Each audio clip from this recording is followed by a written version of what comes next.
Bonjour à tous. Donc, nous allons commencer. Merci. Donc, bonjour à tous et merci d'être venus pour cette conférence qui est donc la dernière d'un cycle de conférences organisées dans le cadre du Master de RISE, qui est une formation pluridisciplinaire organisée par les facultés de Lyon 2, Lyon 3 ainsi que par l'École centrale de Lyon.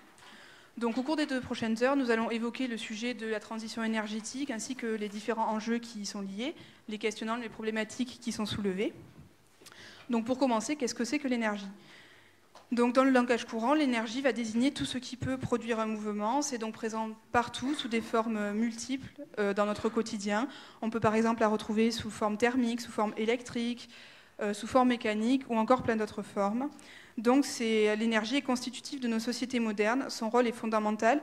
Ce rôle fondamental a d'ailleurs été bien mis en évidence en France avec une loi de 2000 qui consacre service public et l'alimentation en énergie, ce qui signifie que l'alimentation en énergie est, depuis l'année 2000, un service public, une mission de l'État, car ça représente un caractère d'intérêt général. Cependant, depuis quelques années, nous prenons aussi conscience des limites de nos sociétés modernes, puisque les conséquences de nos modes de vie actuels sont une dégradation de l'environnement, un réchauffement climatique, par exemple. Nous apercevons aussi que les sources d'énergie principales que nous utilisons dans notre fonctionnement actuel sont en train de s'épuiser. Par exemple, le pétrole, qui est indispensable pour le secteur des transports, est de plus en plus rare. Selon une étude de l'AIE, d'ici une quarantaine d'années, toutes les ressources connues de pétrole seront épuisées. Donc il faut repenser le mode de fonctionnement de nos sociétés, notamment les techniques de production et de consommation de l'énergie. Par exemple, la décarbonisation de l'énergie ou le stockage géologique du CO2 peuvent être des solutions à apporter au problème. Un espoir réside aussi dans les énergies renouvelables, qui sont des énergies qui ont pour origine une source qui paraît inépuisable à l'échelle de la vie humaine ou qui paraît infinie. Voilà. Par exemple, on peut citer la source éolienne comme ressource renouvelable. Cependant, en 2017, seulement dans le monde, seulement 10,3% des sources primaires d'énergie étaient des sources renouvelables. Le reste des sources d'énergie avaient pour origine de l'énergie des sources fossiles comme le pétrole ou le gaz naturel ou encore le charbon. On peut noter que dans ce constat, la France se dénote quelque peu puisque 40,4% de la source primaire d'énergie en France en 2017 était le nucléaire. Le reste quand même à nuancer, puisque le reste de la production était également assuré par des sources fossiles, telles que, encore une fois, le pétrole, le gaz naturel, etc. La quantité d'énergie consommée est aussi une part du débat, puisque tous les domaines sont dépendants d'un accès à l'énergie. On constate tout de même dans certains pays développés, depuis quelque temps, une tendance à la baisse dans la consommation de l'énergie, mais on peut se demander si, avec la croissance démographique, avec le développement de nouveaux pays qui impliquent une augmentation du niveau de vie, donc plus de consommation d'énergie, ou encore le développement de nouvelles technologies qui sont toujours plus gourmandes en énergie, on peut se demander donc si cette tendance à la baisse ne va pas s'arrêter pour repartir en augmentant. Donc reconsidérer les usages et les techniques semble vraiment une priorité à se poser dans le contexte de la limitation des ressources, puisque donc une situation de pénurie énergétique est inenvisageable et provoquerait une crise mondiale au moins, enfin non, nationale au moins, voire mondiale. Donc la transition énergétique prend place dans un contexte de limitation des sources d'énergie les plus utilisées et dans un contexte de changement climatique. Les enjeux de cette transition sont très variés. On peut par exemple citer l'accès à l'énergie, la dépendance énergétique des pays, les émissions de gaz à effet de serre, entre autres. Donc pour nous accompagner dans cette discussion, nous allons être accompagnés de Madame Stéphanie Reich de Figan, qui est enseigneuse-chercheuse en droit international et comparé, ainsi que présidente de la section climat, ressources naturelles et énergie de la Société des législations comparées. Nous avons aussi Monsieur Sylvain Chirac, qui est donc chargé de projet événementiel à ALEC, Lyon. Et enfin, Madame Cécile Barère-Tricca, qui est donc chef de l'IFPEN Lyon, donc Institut français du pétrole et des énergies nouvelles, et présidente du pôle compétitivité chez Accélera Chimie Environnement. Donc je vais vous laisser vous présenter chacun en quelques mots. Donc nous allons commencer par Madame Barrère-Tréca. Très bien, merci. Alors, vous me dites si vous ne m'entendez pas, je prendrai le micro. Vous avez dit qui je suis, donc je peux passer directement à la présentation. Voilà. À la présentation de l'IFP Énergie Nouvelle, assez rapidement, vous expliquer qui nous sommes. Donc, nous sommes un organisme public de recherche et d'innovation, mais également un centre de formation et un groupe industriel. Et les domaines qu'on traite sont relatifs au transport, à l'environnement et à l'énergie, avec un champ d'action qui est international. Alors ça veut dire quoi? C'est que les innovations, les technologies qu'on développe à IFP Énergie Nouvelle ont vocation à être mises sur le marché par nos partenaires industriels ou par nos filiales dans le monde entier. Donc l'organisme de recherche, c'est aujourd'hui 1600 collaborateurs, dont plus de 1100 chercheurs qui sont répartis sur 2 centres, un en région parisienne à Rueil-Malmaison et un ici à Lyon, avec environ 800 collaborateurs dans chacun des centres de recherche. Et dans la métropole de Lyon, on est en fait le premier centre de recherche et innovation. On a plus de 50 métiers qui sont représentés dans ce centre, avec des géologues jusqu'aux motoristes, en passant par toutes les sciences physiques, chimiques, biologiques, etc., économie. Au niveau du centre de formation, c'est 500 diplômés qui sortent chaque année. C'est des diplômés au-delà de Bac plus 4, Bac plus 5. C'est ce qu'on appelle une école d'application dans le domaine de l'énergie. Et également, on forme une quarantaine de doctorants chaque année. Notre groupe industriel, c'est une dizaine de filiales et de participations dans des entreprises, de la start-up jusqu'à l'ETI. Alors, ce qui est intéressant d'avoir en tête, c'est que nous, on est vraiment sur de la recherche plutôt appliquée, qui nous permet en fait de développer ces innovations pour les mettre vraiment au niveau industriel, aller jusqu'à l'industrie, jusqu'à la mise sur le marché. Donc on dépose de nombreux brevets. Aujourd'hui, on a 12 000 brevets actifs. On en dépose 200 nouveaux chaque année, ce qui fait qu'on est 12e déposant de brevets en France et le 3e organisme de recherche déposant des brevets. Si on ramène au nombre de chercheurs, on est même largement en tête. Et en parallèle à ça, on fait quand même de la recherche fondamentale, ce qui fait qu'on a de nombreux prix qui nous sont attribués chaque année. Et en particulier, je parle de celui-là parce que c'est le plus prestigieux, le prix Nobel de chimie en 2005. On publie environ 200 articles scientifiques dans des revues à comité de lecture chaque année.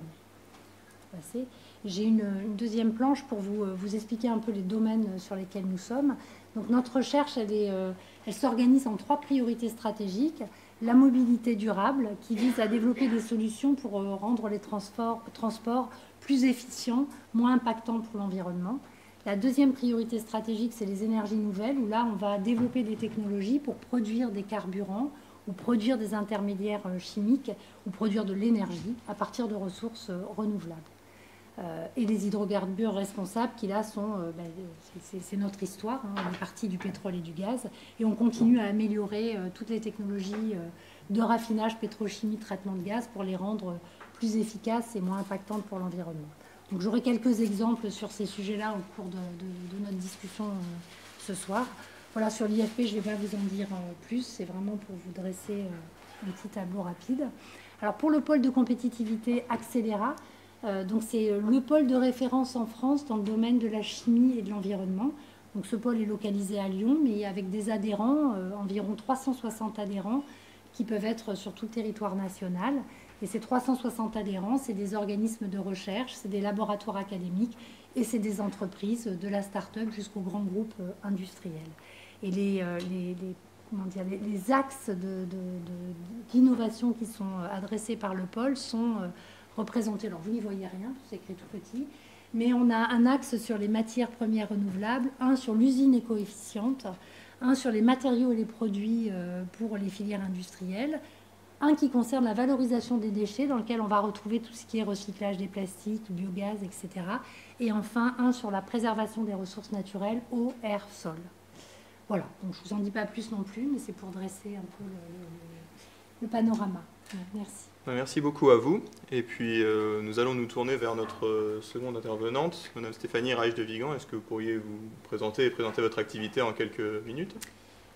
Alors, je suis franco-américaine d'abord, enseignante-chercheur en droit international et comparé, plutôt spécialisée sur les questions des ressources minérales notamment et de leur impact sur l'environnement et les droits de l'homme. Je travaille également sur tout ce qui est climat, développement durable. Donc j'enseigne dans différents endroits, notamment à Paris, donc à l'École des mines de Paris. Donc j'enseigne à la fois dans des facultés de droit, mais aussi dans des écoles d'ingénieurs. Et je suis aussi consultante pour des gouvernements, des entreprises et des ONG sur ces questions, justement, voilà, impact plutôt des industries extractives en matière de droits de l'homme et d'environnement. Voilà. Merci beaucoup. Et puis, notre troisième intervenant, Monsieur Sylvain Chira, est-ce que vous voudriez bien vous présenter et présenter ce que vous faites au sein de l'ALEC et ce que fait cette organisation? Oui, alors du coup, on va pouvoir faire défiler les diapos. Donc l'ALEC, c'est l'Agence locale de l'énergie et du climat. C'est une association qui existe depuis 20 ans. On fêtera nos 20 ans dans quelques jours. C'est une association qui est financée notamment par la métropole de Lyon, par l'ADEME et un peu par la région Auvergne-Rhône-Alpes. Et du coup, notre rôle, c'est de faire de l'information, de la sensibilisation, de l'assistance technique à tout ce qui touche à l'énergie. Donc, en premier lieu, la rénovation énergétique, les économies d'énergie, les économies d'eau et la promotion des énergies renouvelables. On aide aussi les collectivités à mettre en place des plans climat. On aide à lutter contre la précarité énergétique. Donc voilà, on est vraiment sur tous les aspects qui permettent, on va dire, de réduire les consommations d'énergie pour évidemment réduire les impacts qui sont associés.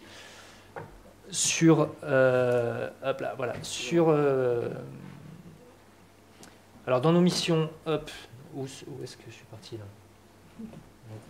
Voilà. Excusez. Pas de souci.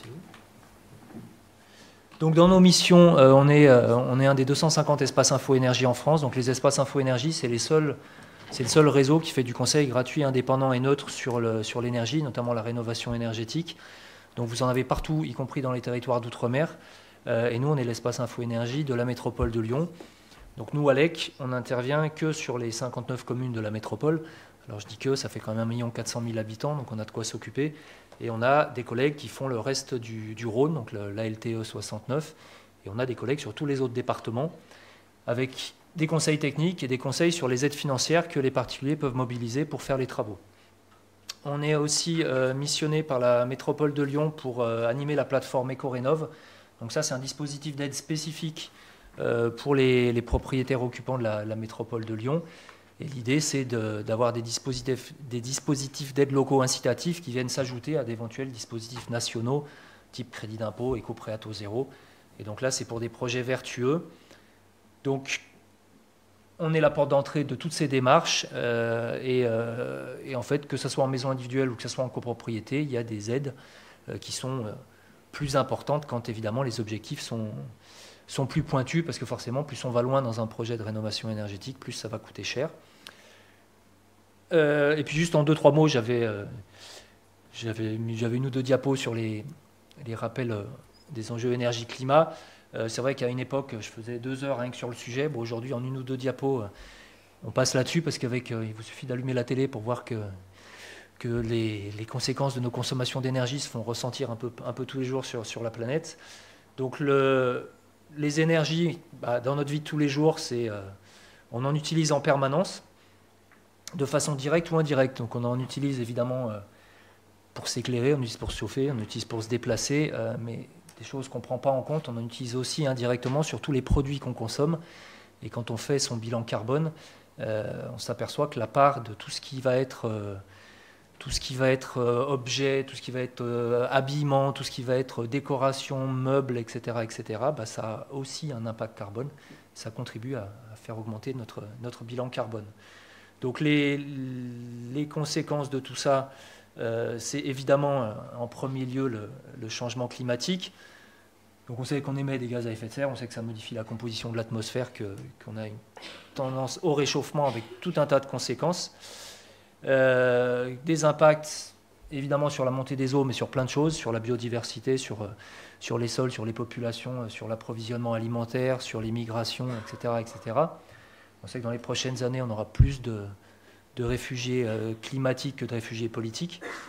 Et donc, on va dire qu'il faut qu'on agisse. Il y a des tentatives d'agir au niveau international.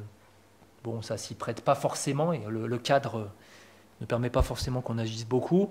Et puis, il y a aussi des actions au niveau local. Et c'est vrai que voilà, on est tous concernés, qu'on soit à titre individuel, que ce soit les entreprises, que ce soit les acteurs de la société civile. Voilà, chacun a la possibilité de faire des choses. Et nous, c'est notre rôle de montrer un petit peu ce qu'on peut faire pour justement essayer de lutter contre le changement climatique, de réduire les consommations d'énergie, de réduire les impacts sur l'environnement.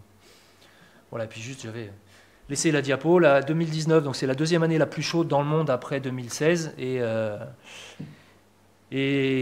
on peut remarquer que là où on a aujourd'hui quasiment les plus grands climato-sceptiques à la tête de grands pays, c'est là où ça brûle le plus. C'est le cas en Australie, au Brésil, c'est le cas aux États-Unis, ou en tout cas il y a d'autres événements météo extrêmes.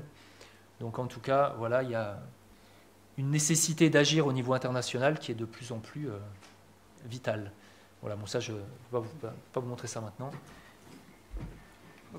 Eh ben, écoutez, merci beaucoup pour finalement cette première introduction, M. Sylvain Chirat. Et justement, vous avez dit qu'on pouvait revenir un peu plus tard sur ce qu'on voit ici, la loi de transition énergétique pour la croissance verte. Donc ça, c'est la traduction qu'on a en France de la volonté de faire une transition énergétique. C'est la traduction en objectifs chiffrés, donc ils sont montrés, je crois, un peu plus tard dans votre diapositive ici. Si vous me permettez, on a aussi une diapositive ici.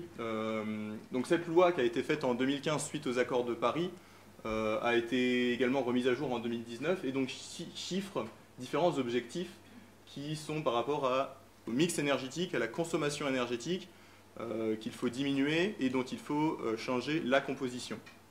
Et on peut voir que cette loi fixe des objectifs, elle fixe aussi donc des objectifs intermédiaires chaque année et on peut se demander quelle est la position actuelle de la France par rapport à ces objectifs. Donc, quel est l'état actuel de la transition énergétique en France? Pour l'instant, d'après les données de l'Observatoire, qui sont révélées par l'Observatoire Climat-Énergie, nous sommes à assez bonne position, en léger retard, sur les objectifs qui sont faits pour 2018. Mais il faut remarquer que la mise à jour de 2019 qui a été faite nous a donné plus de marge dans nos objectifs. Vous voyez ici ce palier. C'est ça qui est révélé, c'est que plutôt qu'une décroissance linéaire, on s'autorise une certaine stagnation. Monsieur Sylvain Chirat, est-ce que vous avez quelque chose par rapport à ça pour réagir par rapport à cet état actuel, par rapport aux objectifs qu'on s'est fixés, où en est la transition énergétique en France?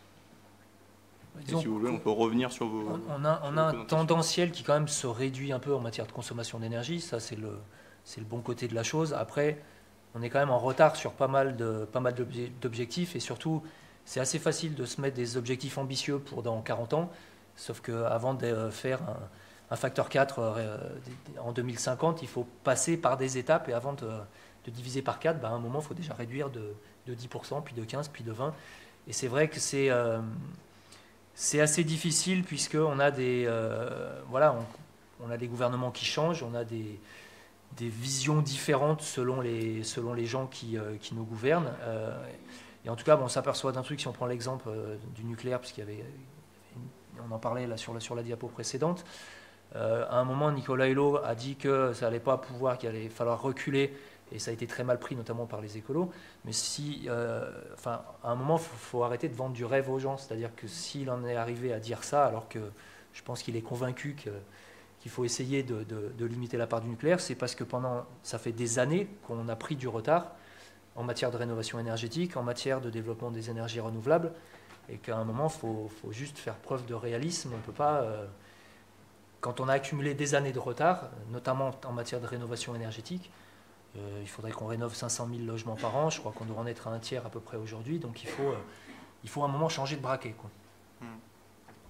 Et vis-à-vis de ces objectifs, on peut se demander si en effet ils ne sont pas trop élevés. Est-ce qu'il ne faut pas se donner des objectifs à la mesure de ce qu'on veut atteindre plutôt que de sous-dimensionner les objectifs pour encore plus avoir si jamais ils ne sont pas respectés, avoir encore plus de retard à accuser?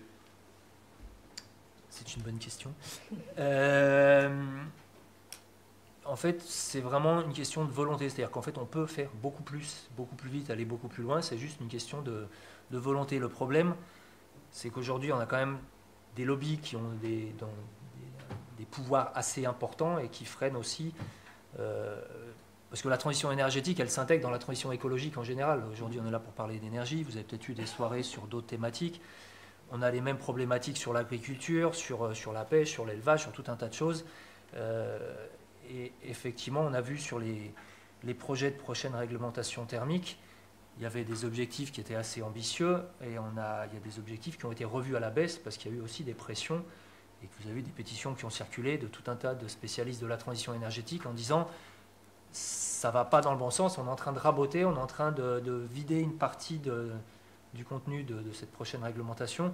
Donc voilà, c'est une question de volonté, c'est une question de courage, et puis c'est aussi une question d'être capable à un moment de pouvoir... on sait qu'il y a des emplois qui vont disparaître dans certains domaines, et donc c'est aussi préparer la transition en matière d'emploi, former des gens.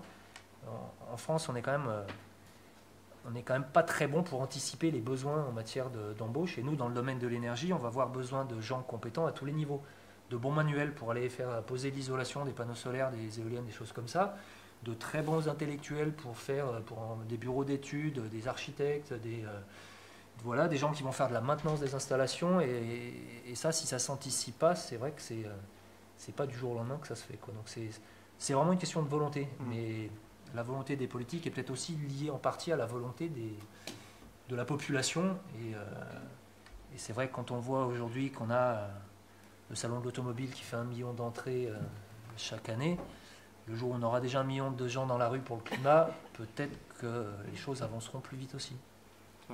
Merci beaucoup à vous. Est-ce que Madame Barre-Ertika, vous avez quelque chose pour rebondir là-dessus? Oui, ce que je pourrais dire, c'est qu'il y a des systèmes vertueux qui ont été mis en place. On peut parler rapidement là, du marché du carbone, mais qui aujourd'hui se heurtent au fait que le prix du carbone est très très bas, beaucoup plus bas que ce qu'il devrait être, et qui du coup freine un peu les investissements côté industriel pour réduire leurs émissions de gaz à effet de serre. Donc ce système, on peut l'expliquer rapidement, hein, il a été mis en place au début en Europe, hein, en 2005, et le principe, il est que l'Europe a évalué la réduction des émissions de CO2 qu'elle visait à horizon 2030 et a réparti ensuite sur l'ensemble des industriels un droit à émettre du CO2. Donc c'est des quotas CO2. Un quota, c'est 1 tonne de CO2 émis. Et à la fin d'une période, on fait le bilan. On regarde si l'industriel a émis plus de CO2 ou moins de CO2 que ce qui lui avait été alloué. Et s'il a émis plus de CO2, il doit soit mettre en place des actions, soit racheter des quotas CO2, soit payer une pénalité. Et puis s'il a émis moins que ce qu'il pouvait émettre, il peut garder ses quotas pour les années suivantes, il peut les revendre. Voilà, c'est un système qui se veut vertueux. Le problème, c'est que le prix du CO2 étant resté très très bas jusqu'à 2018, ça n'a pas incité les industriels à investir, que ce soit dans l'efficacité énergétique, que ce soit dans le passage du charbon au gaz ou le passage aux énergies renouvelables, ou encore pour tout ce qui est système de captage de CO2. Parce que tant que ça coûte moins cher de payer une pénalité que d'investir dans des technologies pour réduire les émissions de CO2, ce n'est pas suffisamment incitatif. Donc là, c'est en train d'évoluer. Aujourd'hui, le CO2 est à 25 € la tonne. Il est prévu qu'il augmente progressivement. Mais ce qui est clair, c'est que tant qu'il ne sera pas à un niveau de 80 à 100 € la tonne, ça n'encouragera pas les industriels à investir fortement, notamment dans des systèmes de dépollution, enfin de captage de CO2. Madame de Vigan, est-ce que vous avez une réaction par rapport aux objectifs? Alors pour ajouter un peu par rapport à la loi là, sur la transition, quand vous dites qu'il y a des objectifs trop élevés, alors c'est des objectifs très élevés, mais à très long terme. Donc en fait, pour les mettre en application, il n'y a aucune visibilité de est-ce qu'un industriel respecte ses engagements, est-ce que l'État respecte ses engagements. Donc au contraire, je trouve que ces objectifs très éloignés font que c'est très difficile, parce qu'en fait, qu'est-ce qui se passe quand une loi n'est pas respectée? Le citoyen peut aller devant le juge et dire « je porte plainte parce que cette loi n'est pas respectée » ou une obligation n'a pas été respectée. Quand les obligations sont trop diffuses, finalement, c'est très difficile de faire ça. Donc je trouve qu'au contraire, cette loi, elle est vraiment très insuffisante. Il y a tellement de choses qui peuvent se passer en 20 ans ou plus, et là on voit avec l'Australie, je veux dire, il y a tellement de choses, des événements, je pense, assez, je ne dirais pas catastrophiques pour ne pas faire peur, mais il y a certains événements qui risquent de se passer dans les prochaines années qui vont complètement perturber ces pronostics ou ces prévisions. Donc il vaut mieux fixer des objectifs tous les 5-10 ans pour que on puisse les mettre en œuvre. Et donc, par exemple, je vais vous donner un exemple, je ne sais pas si vous avez entendu parler de cette affaire aux Pays-Bas, l'affaire Urgenda. Est-ce que certains d'entre vous en ont entendu parler? Bon, un seul dans la salle. Donc, c'est une affaire, c'est une association, donc une ONG des Pays-Bas qui a porté plainte contre l'État des Pays-Bas pour dire que dans la loi qui avait été mise en place sur la transition énergétique, les engagements n'étaient pas suffisants. Et l'État des Pays-Bas a été condamné en disant que justement ces engagements n'étaient pas suffisants pour respecter les engagements européens notamment, et ont dû transformer leur loi. Le problème, quand on a une loi française comme la nôtre, comment sait-on si oui ou non on respecte nos engagements? C'est très compliqué. En 2021, peut-on porter plainte contre l'État français pour dire aujourd'hui vous ne respectez pas vos engagements qui disent qu'il faut que vous réduisez de temps en 2040? C'est impossible. Donc c'est très difficile pour le citoyen, mais aussi pour le juge, d'évaluer en fait la possibilité de la mise en œuvre de cette loi. Donc il y a encore cette difficulté c'est bien d'avoir des engagements à long terme, les gouvernements vont changer, l'Europe ne sera peut-être plus là, enfin il y a tellement de choses qui peuvent se passer au niveau de ce nombre d'années que je trouve ça, c'est pas suffisant. Au contraire, vous dites que c'est très élevé, moi je trouve que c'est largement insuffisant parce que cette vision long-termiste ne fonctionne pas avec la transition énergétique.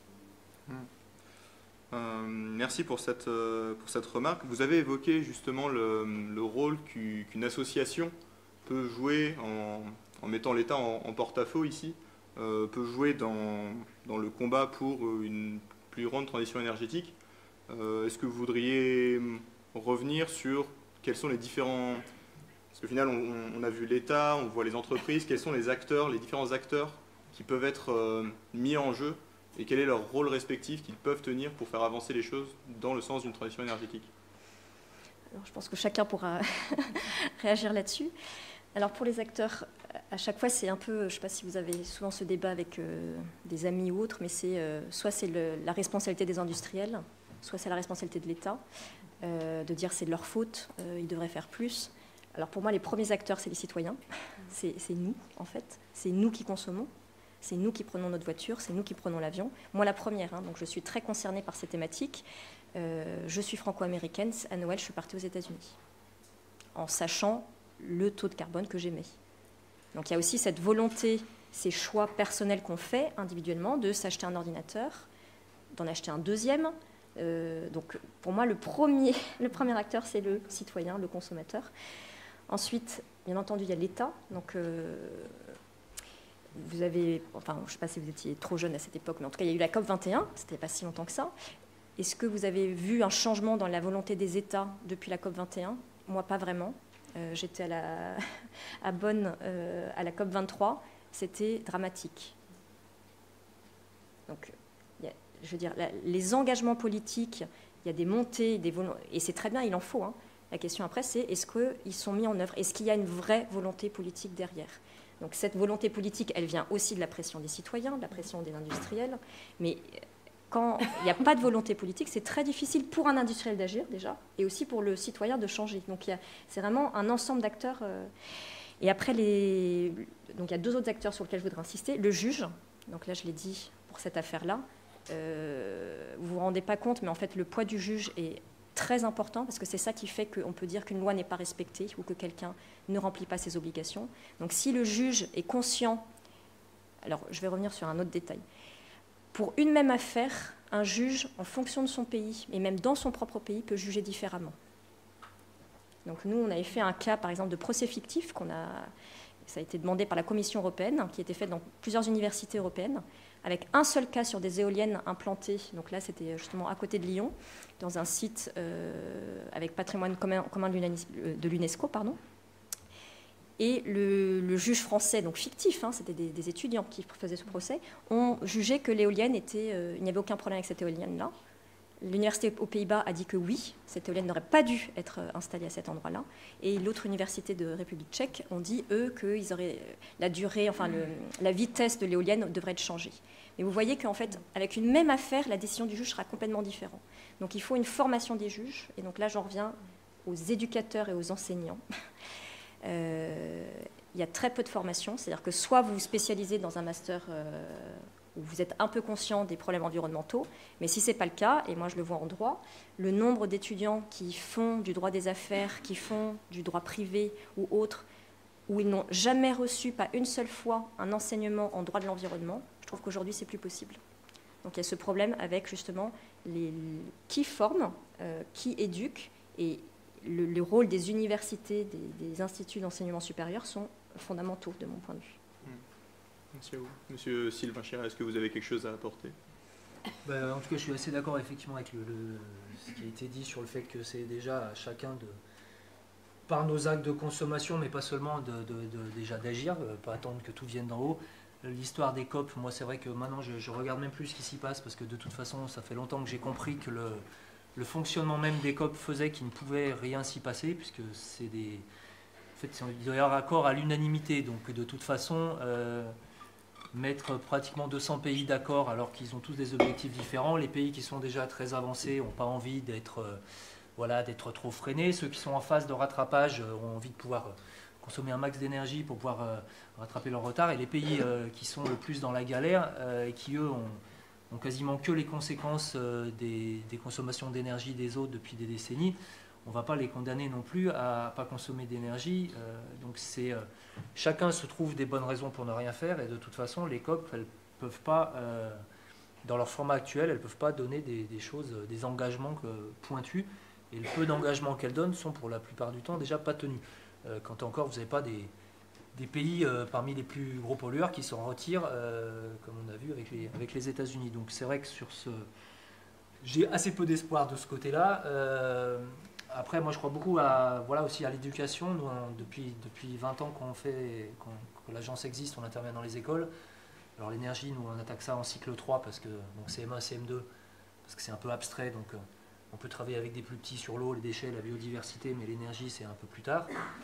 On sensibilise aussi tout au long, entre guillemets, tout au long de la vie. Donc les adultes, on a des formats pour les adultes. On intervient aussi en entreprise.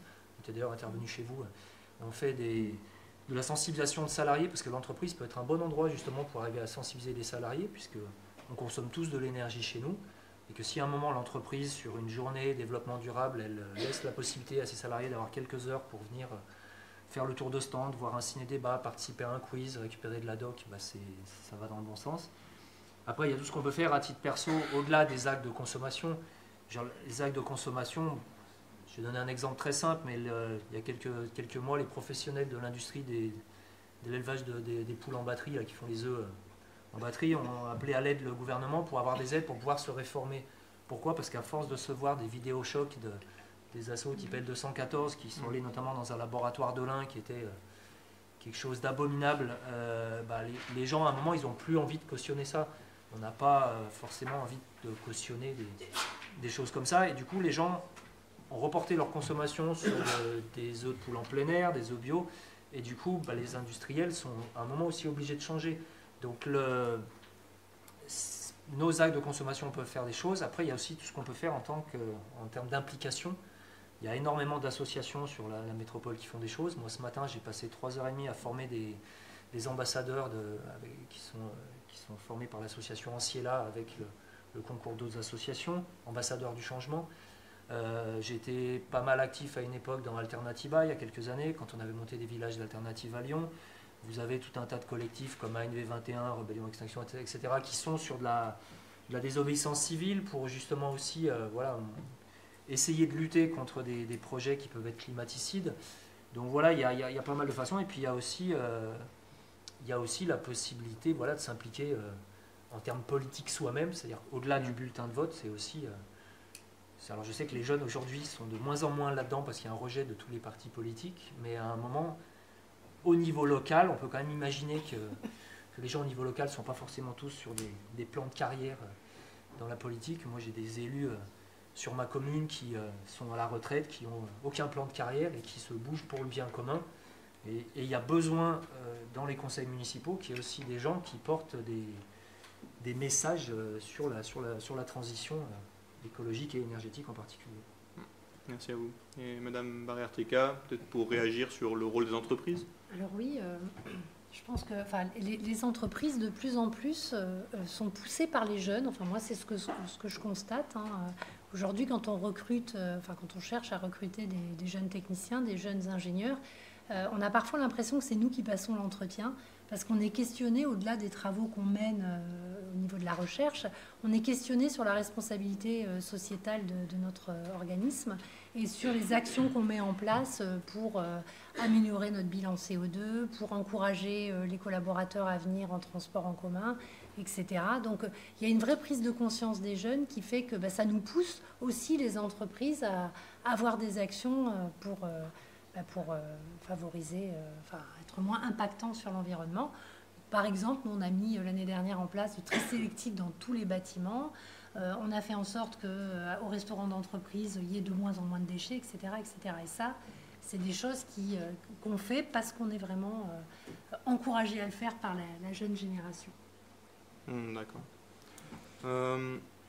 Je reste avec vous, Madame Barrère-Tricas, sur la question, puisqu'on a vu comment est-ce que les différents acteurs avaient chacun des rôles propres à jouer, on peut se poser la question maintenant plus dans une perspective de prospection sur le futur.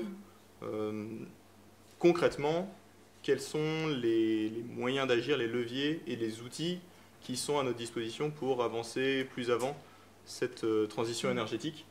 On peut se pencher d'abord sur les innovations technologiques, les outils technologiques. On sait qu'ils sont nombreux. Est-ce que vous avez des idées en tête? Oui, alors ça, les idées, là-dessus, j'en ai plein. Aujourd'hui, il y a plein de technologies qui ont été développées et qui sont utilisables dès maintenant pour réduire l'impact environnemental. Ne serait-ce que de pousser, de développer tout ce qui est éolien, solaire, ça c'est une évidence. Aujourd'hui, on pourrait aller beaucoup plus loin dans ce qui est mis en place, notamment sur l'éolien en mer, et en France en particulier, avec les ressources qu'on peut avoir.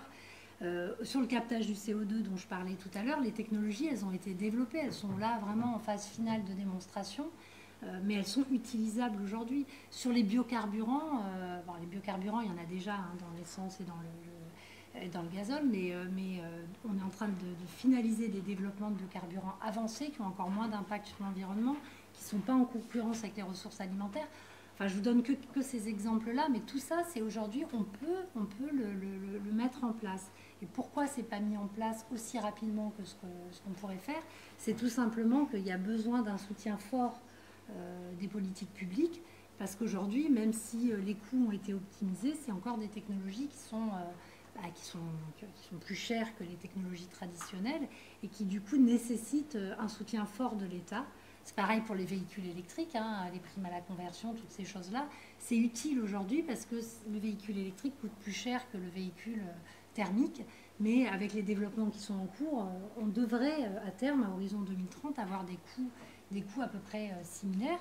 Donc ce que je veux dire par là, c'est que les technologies aujourd'hui, elles existent. Il faut continuer à faire de la recherche pour aller vers encore plus de rupture et puis avoir des technologies encore plus efficientes et moins impactantes pour l'environnement. Mais ce qui manque aujourd'hui, c'est clairement la volonté politique et les systèmes d'aide, d'encouragement au développement de ces filières industrielles. Mais les technologies, elles sont là. Donc je peux les détailler un peu plus si vous le souhaitez, mais elles sont déjà là. Si on prend le transport, aujourd'hui, il y a l'électrification du véhicule, le véhicule électrique, le véhicule hybride, il y a le véhicule au gaz naturel véhicule, mais qui va demain être plutôt sur du biogaz. Il y a le véhicule hydrogène qui est en train de se développer. Donc les technologies, on les a. Il y a aussi tout ce qui est mobilité connectée, avec des systèmes qui vont rendre nos véhicules beaucoup plus intelligents et permettre d'optimiser encore davantage les consommations. Je pense à une application qu'on a développée il y a quelques années, d'éco-conduite, qui permet à tout citoyen, en utilisant ce type d'application, de réduire ses consommations de carburant et de réduire aussi ces émissions de particules et de polluants, tout simplement en optimisant son mode de conduite. On peut réduire de 20% sa consommation de carburant en jouant sur sa conduite. On peut réduire de 40% les émissions de particules ou d'oxyde d'azote en jouant sur sa conduite. Pour un même trajet, un même véhicule, selon le conducteur, il y a un impact qui est très fort. Donc voilà, donc il y a plein de choses qui sont à disposition pour clairement réduire notre impact sur l'environnement. D'accord. Madame Stéphanie Reich de Vigan, on voit que ont été évoquées la question des soutiens des politiques publiques pour pouvoir promouvoir ces nouvelles technologies. Est-ce que vous auriez quelque chose à rajouter, peut-être par rapport à ça, ou à ouvrir par rapport à l'utilisation, au fait de compter sur l'utilisation de nouvelles technologies pour pouvoir assurer cette transition énergétique? Alors c'est une chose, après c'est pas suffisant, c'est-à-dire qu'il y a la technique, mais par exemple un véhicule hybride ou un véhicule électrique sera toujours moins bien que le vélo. Donc on a beau avoir tous les avantages technologiques, tout ce qui compte, et on va revenir là-dessus, mais ça reste quand même la sobriété, c'est d'éviter de consommer. Donc il y a quand même cette difficulté de, très bien, il faut pousser les entreprises par notamment des incitations financières de la part de l'État, mais moi je voudrais revenir, sans être aussi dramatique que les photos que vous avez vues, mais tout ce qu'on fait a un impact. Donc une nouvelle voiture, qu'elle soit hybride, électrique ou au pétrole, a un impact. Il y a son coût de création, il y a les ressources, et on va revenir dessus, parce que là vous avez parlé justement c'est pour protéger l'environnement qu'on fait des éoliennes, par exemple. Donc moi, je suis spécialisée en ressources minérales. Je sais d'où viennent ces éoliennes. Donc je vous invite à aller voir une mine en Amérique latine et les conséquences environnementales d'une mine en Amérique latine ou en Afrique. Vous n'allez pas me dire que c'est pour la protection de l'environnement. D'accord ? Donc le coût environnemental d'une éolienne existe et est très, très important. Donc il y a des technologies, mais toutes ces technologies nouvelles ont aussi un impact environnemental. Donc il faut les mettre en œuvre, et à certains endroits, il faut les mettre en œuvre très rapidement. Je parle par exemple en Chine. Donc si vous allez en Chine, aujourd'hui, il y a quand même beaucoup de voitures électriques. Heureusement, donc la qualité de l'air s'est nettement améliorée, et heureusement. Donc il faut absolument avoir ces technologies qui se développent, mais ce n'est pas suffisant. Donc, de mon point de vue, il faut un peu tout mettre en même temps, à la fois des technologies qui sont meilleures pour l'environnement chez nous, mais qui impactent aussi des environnements autre part. Donc, il faut faire attention à ça, de ne pas se tromper. On parle de transition énergétique chez nous, mais ce n'est pas, c'est une partie de la transition écologique, donc il ne faut pas l'oublier. Et en même temps, voilà, de réduire nos consommations. Ça, c'est vraiment... On va y revenir, mais je pense que c'est l'aspect le plus fondamental. Et juste par rapport au stockage géologique de CO2, je ne sais pas si vous savez ce que c'est. Est-ce que vous avez déjà entendu parler du stockage géologique de CO2? Pas beaucoup. Peut-être que vous pouvez expliquer ce que c'est. Oui. Parce que je pense que ça vaut le coup que vous en entendiez parler. Alors, déjà, je vais parler du captage avant de parler du stockage. Donc, par exemple, dans une usine qui est très émettrice de dioxyde de carbone, de CO2, on peut mettre en place des systèmes pour récupérer à la sortie de l'usine ce CO2, de le concentrer, et une fois qu'il est très concentré, de pouvoir le réinjecter, le transporter et le réinjecter dans le sous-sol, soit dans des cavités souterraines, soit dans des réservoirs de pétrole qui ont produit et qui sont aujourd'hui qui sont déplétés, comme on dit. Donc on peut très bien injecter dans le sous-sol ce CO2 liquide pour le séquestrer et éviter qu'il aille dans l'atmosphère pour du réchauffement, enfin pour réchauffer le climat. Donc c'est une voie de réduction de la concentration en CO2 dans l'atmosphère. Après, ce CO2, il peut aussi être réutilisé pour en faire d'autres choses, des intermédiaires chimiques ou des carburants. Mais voilà, c'est une voie de réduction des émissions de CO2. Alors par contre, là, vous pourriez en parler beaucoup mieux que moi. Il y a tout un aspect acceptation sociétale de ce stockage du CO2, avec des craintes de citoyens que ces stockages de CO2 puissent fuir ou puissent, à un moment donné, poser d'autres problématiques sur l'environnement. Donc là, il y a un vrai enjeu de faire accepter à la société ce type de technologie.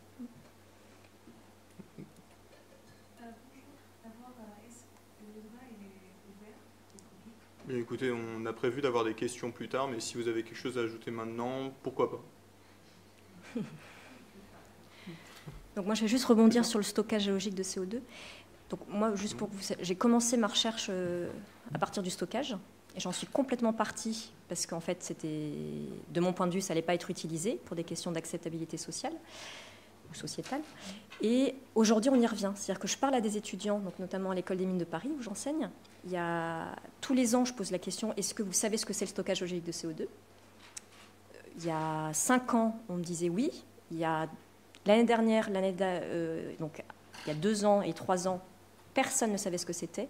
Et aujourd'hui, ils sont tous favorables. Donc ils savent ce que c'est, le stockage géologique de CO2. Donc on voit que l'acceptabilité sociétale aussi, elle change par rapport aux technologies. Donc par exemple, pourquoi je parle de cette technologie, c'est que le GIEC, donc est-ce que vous savez ce qu'est le GIEC ? Voilà.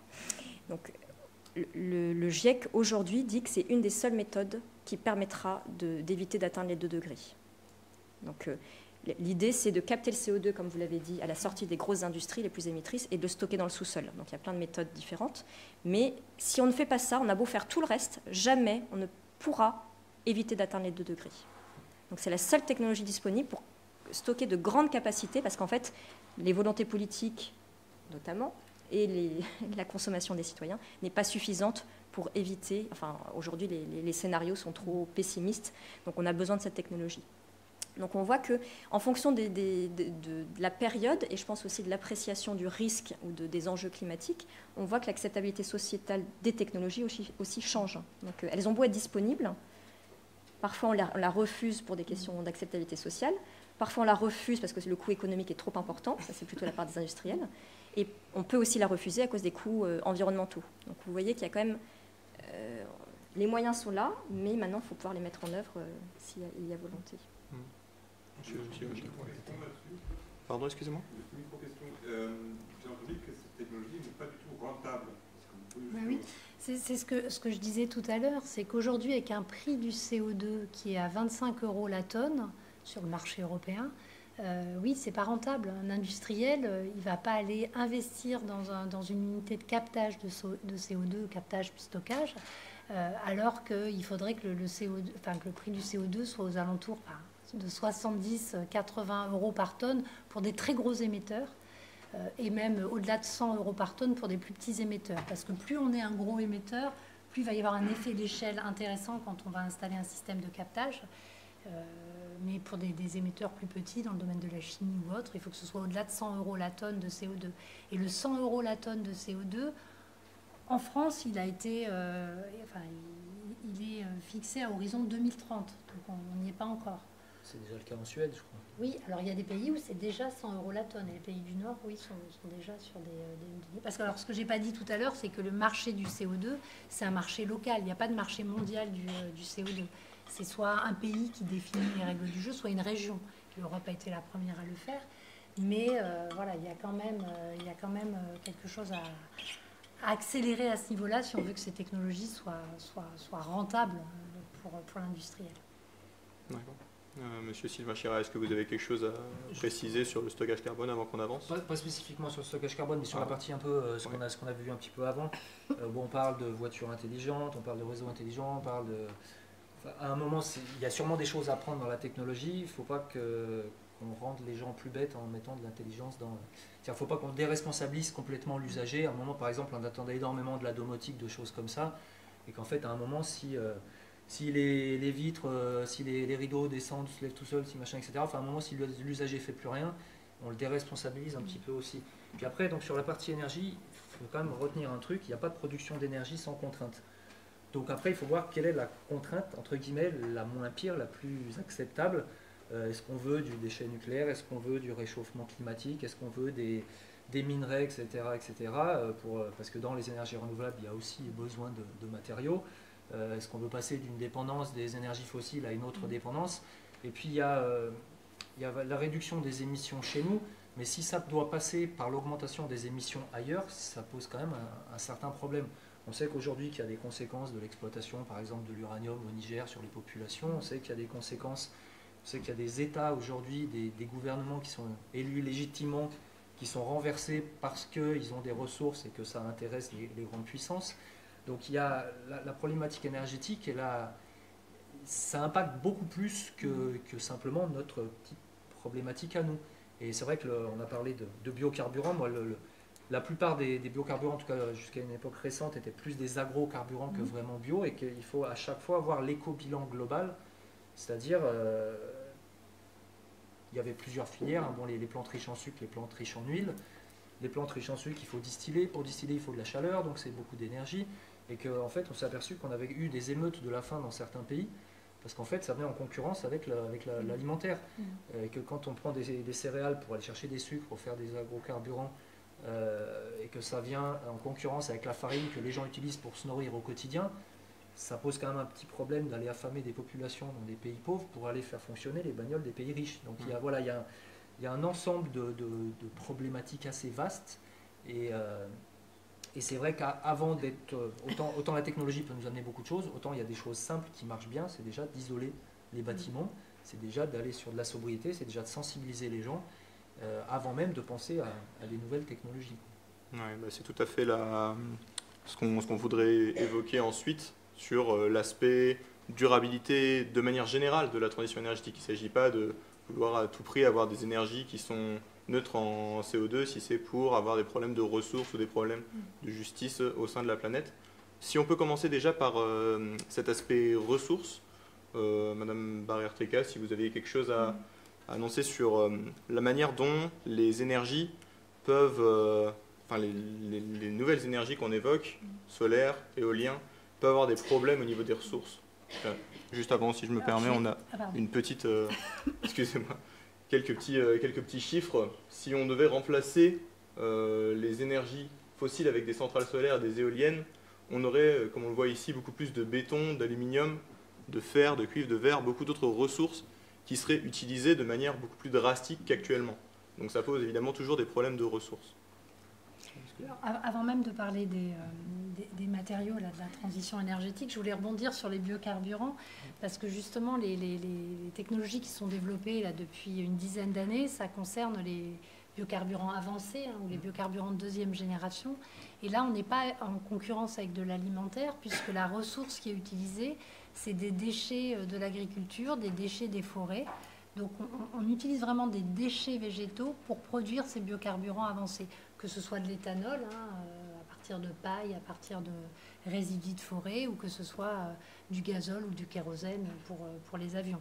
Donc ça, c'est déjà une avancée significative, et quand on fait les bilans environnementaux, on est à 80 à 90% d'impact, enfin on va dire, si on fait des analyses de cycle de vie global du champ jusqu'à l'utilisation du carburant, on a une baisse de 80 à 90% de l'impact par rapport à un carburant fossile. Voilà. Et ça, c'est aujourd'hui, les technologies, elles ont été développées et elles pourraient réellement être utilisées. Ça, c'est ça qu'on appelle la filière lignocellulosique. Lignocellulosique, c'est ça. Je crois qu'il y a encore une nouvelle génération qui sera avec les microalgues. Alors après, il y a les algues, mais alors les algues, il y a des comment dire, les algues, elles sont plutôt utilisées aujourd'hui pour des produits à très forte valeur ajoutée, parce qu'il y a plein de challenges à relever pour pouvoir industrialiser ça. Donc on en est encore loin. Mais on pourrait se dire qu'on pourrait éventuellement récupérer du CO2 pour doper des cultures d'algues, pour faire des... Utiliser du CO2 pour faire croître les algues, et puis avoir quelque chose de vertueux à ce niveau-là.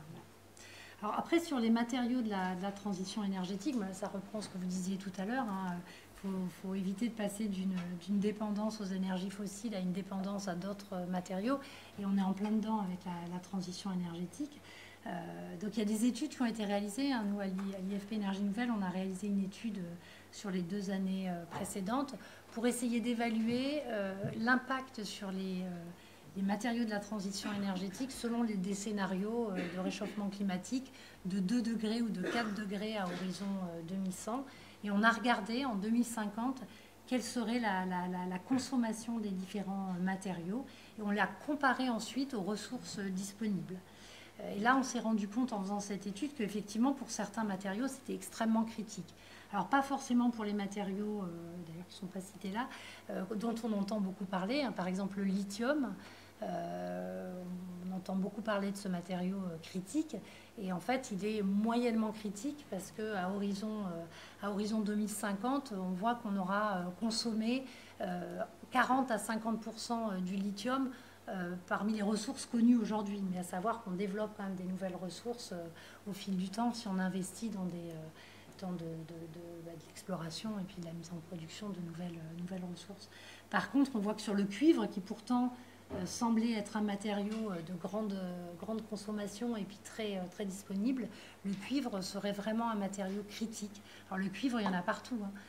Quand on passe du véhicule thermique au véhicule hybride, au véhicule électrique, on augmente de manière considérable la quantité de cuivre dans le véhicule. J'ai plus les quantités en tête, mais je crois qu'on passe de 20 à 40 à 60 kilos de cuivre par véhicule, en passant du thermique à l'électrique, à l'hybride. Donc on voit que pour certains matériaux, ça va effectivement être très très critique et que du coup, il va falloir plutôt aller vers une logique de revoir complètement nos modes de déplacement plutôt que de jouer sur, c'est ce que vous disiez tout à l'heure, hein, on peut passer du thermique à l'électrique, on va pouvoir tenir à ce moment-là les 2 degrés à horizon 2100, mais on aura une problématique de matériaux, donc là il faut revoir les modes de transport, aller vers davantage de transports en commun, de véhicules partagés, etc. Parce qu'une voiture, on l'utilise en moyenne 5% c'est 5% d'utilisation, un véhicule particulier. Donc il faut vraiment se poser la question de savoir si c'est ça le bon modèle ou s'il ne faut pas aller sur des véhicules partagés, sur des systèmes de transport à la demande, ou bien sûr évidemment plus de transport en commun. Donc oui, il y a une criticité sur les matériaux, mais qui est plus forte sur certains matériaux que sur d'autres. En tout cas, évidemment, ça va avoir d'autres impacts, et notamment sur l'eau, parce que tous ces matériaux, pour les récupérer, forcément, on consomme beaucoup d'eau, on pollue de l'eau, et là, il y a un vrai enjeu au niveau de l'eau sur les années à venir, et en particulier dans les pays dans lesquels sont exploités ces matériaux. Si on prend le lithium, qui est exploité en Amérique du Sud, c'est une zone de très très fort stress hydrique, et il faut à minima développer des technologies qui vont être moins impactantes sur la consommation d'eau. Je ne sais pas si Madame, vous connaissez bien le sujet, bien mieux. Oui, Madame Reich-de-Vigan, si vous pouvez renchérir. Alors, donc, il y a le coût environnemental, enfin l'impact environnemental de ces ressources. Donc, parce que moi, ce qui m'embête un petit peu, c'est quand on dit, par exemple, qu'en France, donc, juste que vous sachiez, en France, il n'y a pas de mines. Alors, sur le territoire métropolitain, il n'y a plus de mines, ou très peu. Il y en a en Nouvelle-Calédonie, en Guyane, enfin, on souhaite en développer en Guyane. Donc, comment se fait-il qu'on consomme énormément de ressources minérales, nécessaires notamment à la transition énergétique, mais qu'on ne les exploite pas? C'est-à-dire donc elles sont exploitées ailleurs. Ce qui veut dire qu'on impacte d'autres territoires pour notre consommation. Donc il y a quand même un peu cette difficulté. Par exemple, donc je ne vais pas promouvoir les États-Unis, donc je suis franco-américaine, mais j'ai quand même beaucoup de mal avec la politique américaine. Mais il n'empêche que quand on parle du gaz de schiste aux États-Unis, donc on l'a interdit en France à cause des conséquences environnementales, il n'empêche que les États-Unis aujourd'hui consomment une grande quantité, enfin produisent une grande quantité des ressources qu'ils consomment en matière de pétrole ou de gaz, parce qu'ils exploitent les ressources chez eux. De même pour le Canada. Donc le Canada, je ne sais pas si vous savez ce qu'est le sable bitumineux. Donc c'est une ressource, c'est en gros du pétrole qui est dans du sable, hein, sur des grandes étendues. Pour l'exploiter, c'est absolument dramatique. Donc il y a des quantités de CO2 dramatiques qui sont utilisées pour exploiter ce sable et en faire du pétrole. Il n'empêche qu'ils ne vont pas l'exploiter ailleurs. Donc il y a un peu cette difficulté en France, on est vraiment sur not in my backyard, je ne sais pas si vous connaissez ce principe. Donc on veut un pays vert, on veut la transition énergétique en Europe, c'est ce qu'on est en train de faire, mais ça, c'est un coût environnemental absolument dramatique pour d'autres populations. Donc quand je parle de dramatique, donc je vais vous parler d'une affaire là, qui est sortie il n'y a pas très longtemps. Donc il y a une plainte qui a été déposée aux États-Unis contre tous les grands de la tech, donc Tesla, Apple, Microsoft, Google, pour des mines de cobalt en République démocratique du Congo, à cause de l'exploitation des enfants et de la mort d'enfants dans ces mines. Donc le cobalt est nécessaire à tout ce qui est ordinateur et batterie, absolument. Donc tous les éléments technologiques qu'on utilise. Et les mines ne sont pas déjà... Est-ce qu'il y a une responsabilité des entreprises ou une prise de conscience ou une recherche de savoir d'où vienne la ressource exactement, parce que souvent c'est des sous-traitants, ça c'est le problème. Mais est-ce qu'on doit interdire en fait l'exploitation de ces ressources ou mieux les maîtriser? comment fait-on? Donc il y a aujourd'hui un peu cette question de, je trouve ça un petit peu trop facile de vouloir un pays vert, et c'est très bien pour nous. Donc je vis à Marseille, je pense qu'on n'en est pas du tout au même niveau de la pollution de l'air ou autre, parce qu'il y a peu de choses qui sont faites pour l'instant, donc c'est tant mieux qu'on fasse plein de choses pour réduire les émissions, pour avoir une meilleure qualité, plus de pistes cyclables, etc. Mais en tout cas au niveau de la technologie, les éoliennes, les panneaux solaires, ça consomme des ressources minérales qu'on va exploiter ailleurs. Et ça impacte d'autres populations. Donc l'uranium, ça crée des cancers. Donc il y a des populations décimées dans le bassin du Niger pour que nous, on puisse allumer notre lampe. Nous, je parle de moi, hein, je parle de nous tous. Donc c'est ça. Je ne suis pas en train de condamner qui que ce soit, mais je pense qu'il y a une absence de prise de conscience aujourd'hui de quel est le coût environnemental sur d'autres populations de notre consommation. Pareil, quand on parle de développement durable, moi je suis en train de pousser pour une nouvelle définition du développement durable qui ne prend pas seulement en compte les générations futures, mais aussi les populations lointaines, c'est-à-dire étrangères. Parce qu'aujourd'hui, on veut, et il y a eu, dans mes études, je m'en suis vraiment rendu compte, dans tous les traités internationaux, tous les documents juridiques notamment, on est passé vraiment d'une question de l'impact environnemental à une question sur le changement climatique et les émissions de gaz à effet de serre. Le problème, c'est quand on s'intéresse seulement au changement climatique et aux émissions de CO2, on ne prend plus en compte les impacts environnementaux de cette transition-là. Donc je vous invite, si possible, à faire attention à ne pas réfléchir qu'en CO2. Donc le changement climatique, c'est une chose, et les conséquences seront dramatiques si on arrive à plus de 2 degrés, ou même à 2 degrés, ou même à 1,5 degré, mais ce n'est pas le seul dommage environnemental qu'on crée. Donc il y en a beaucoup d'autres. Et celui des mines, celui des déplacements de population, celui de l'impact sur l'eau, qui sont absolument dramatiques. Donc juste ayez en tête que la prochaine guerre, de mon point de vue, ce sera une guerre de l'eau. Vraiment. C'est-à-dire que les ressources en eau, on les surexploite, on les pollue. Elles sont privatisées de plus en plus partout sur Terre par des grandes compagnies d'embouteillage, notamment. Et on en a besoin pour absolument tout, et notamment pour la transition énergétique. Donc, ayez ça en tête. Voilà, il y a le CO2, on en parle partout, tout le monde parle de transition énergétique. Moi, je vous invite à réfléchir vraiment de manière un peu plus large, la transition écologique, voilà, et la façon dont on doit prendre en considération nos impacts. Je peux ajouter juste une petite chose, c'est pour finir sur une touche un peu plus positive. Le lithium, par exemple, il y a des technologies qui sont en cours de développement pour pouvoir récupérer le lithium dont on a besoin pour les batteries, hein, en particulier, dans les eaux géothermales. Et ça, c'est des choses qui pourront être utilisées en France, où on a des ressources importantes dans certaines régions. Donc voilà, sans aller sur l'exploitation de mines, il y a quand même des choses qui se font actuellement pour que demain, on puisse récupérer du lithium en France pour la consommation en France. Et les ressources sont disponibles pour ça. Voilà. Et c'est juste pour être un peu positive. Non, mais c'est pareil, même l'uranium. Donc souvent, on parle aussi de ressources et de disponibilité des ressources, mais donc il y a l'accès aux ressources qui est un problème, mais l'uranium, la plus grande réserve d'uranium, elle est dans l'eau de mer. Donc c'est pas du tout des mines. C'est juste qu'il y a un coût économique très important d'exploiter l'uranium de l'eau de mer. Donc il y a un peu toutes ces questions de... on a beaucoup de ressources sur Terre. Beaucoup, elles sont un peu partout. Et maintenant, la question, c'est où est-ce qu'il faut les exploiter? Est-ce qu'on ne peut pas réduire un peu plus notre consommation, les réutiliser? Donc, il y a toute la question aussi de l'économie circulaire. Ça, donc, on a une loi là-dessus qui est largement insuffisante de mon point de vue. Mais aujourd'hui, on ne va pas vers ça. Par exemple, le cuivre, il y aurait beaucoup de moyens de réutiliser le cuivre dans tous les matériaux qu'on a. Aujourd'hui, il n'y a presque rien qui est mis en œuvre pour ça. Pourquoi? Parce qu'il y a un lobby très puissant de l'industrie du cuivre, donc l'exploitation du cuivre. Et donc ça, c'est tous les problèmes, et notamment les citoyens qui devront un jour peut-être dire non, on ne réutilise pas, je n'achète pas un matériau qui est neuf, j'achète un matériau qui a été recyclé. Et l'éco-conception également, je pense que c'est quelque chose d'important qui est en train d'arriver. C'est qu'aujourd'hui, il faut qu'on veille à développer des technologies qui derrière puissent être récupérées et facilement recyclées. Parce qu'aujourd'hui, la problématique des batteries, elle est là. C'est que les batteries dont on dispose, elles sont très très difficilement recyclables. On peut les réutiliser, mais les recycler réellement, c'est compliqué parce que la conception n'a pas été du tout prévue pour.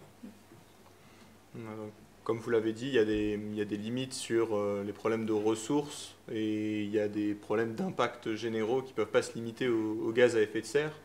Ça nous amène sur la dernière question qu'on voudrait aborder, qui est justement celle de la sobriété énergétique, des changements de comportement qui sont à faire. Donc ça a été évoqué un petit peu tout au long de la soirée. Et, finalement, quelles sont les armes qu'on a pour avancer vers plus de sobriété? Je me pense d'abord vers vous, Alain Chira, si vous avez quelque chose à voir au niveau des actions. Il y a déjà l'éducation, donc c'est vrai qu'il faut qu'on développe déjà plus l'éducation à l'environnement et au développement durable dans les programmes scolaires, ça c'est une première chose. Après, il faut aussi montrer, on va dire, que c'est pas forcément se priver, qu'on peut aussi arriver à vivre correctement. Enfin bon, je sais que Pierre Rabhi avait développé le concept de sobriété heureuse, mais en tout cas, on n'est pas. Le but, c'est pas de demander aux gens de revenir à la préhistoire, c'est de se réinterroger sur nos besoins et d'essayer de faire en sorte aussi que la réglementation arrive à pénaliser les pollueurs, mais à vraiment les pénaliser. Parce que je veux dire, c'est aujourd'hui assez inacceptable de voir que, en gros, quand on se fait choper en train de dégazer un pétrolier en pleine mer, l'amende doit coûter le prix du dégazage dans un port. En tout cas, pendant longtemps, c'était ça.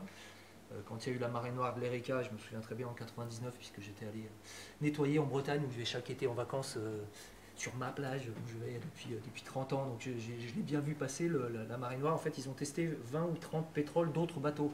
C'est-à-dire qu'en fait, il y en a qui en ont profité pour aller dégazer en se disant qu'ils n'allaient pas être vus. Il y a un moment où il va falloir vraiment que les pollueurs payent, et payent nettement plus, et qu'on puisse justement attribuer ça à des financements de développement des énergies renouvelables, etc.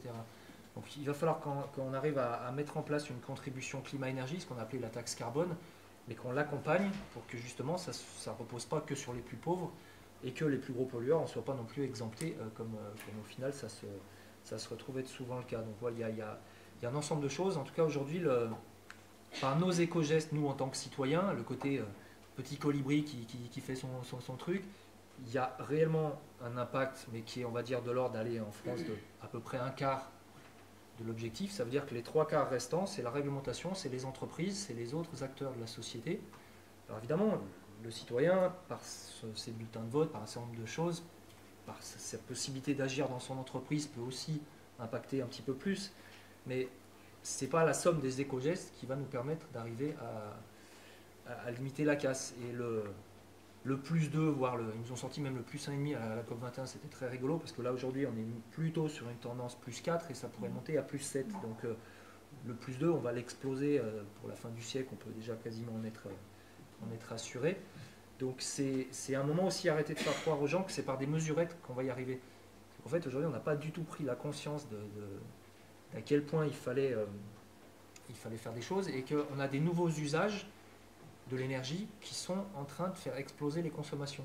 Si on parle de l'arrivée de la climatisation, en France, à une époque, on avait des pics de conso en hiver quand il faisait froid à cause du chauffage électrique. Maintenant, on essaye d'un peu mieux isoler, on essaye de remplacer le chauffage électrique par d'autres choses, par des systèmes plus performants. Le problème, c'est que maintenant, on a des pics de conso en été à cause de la clim.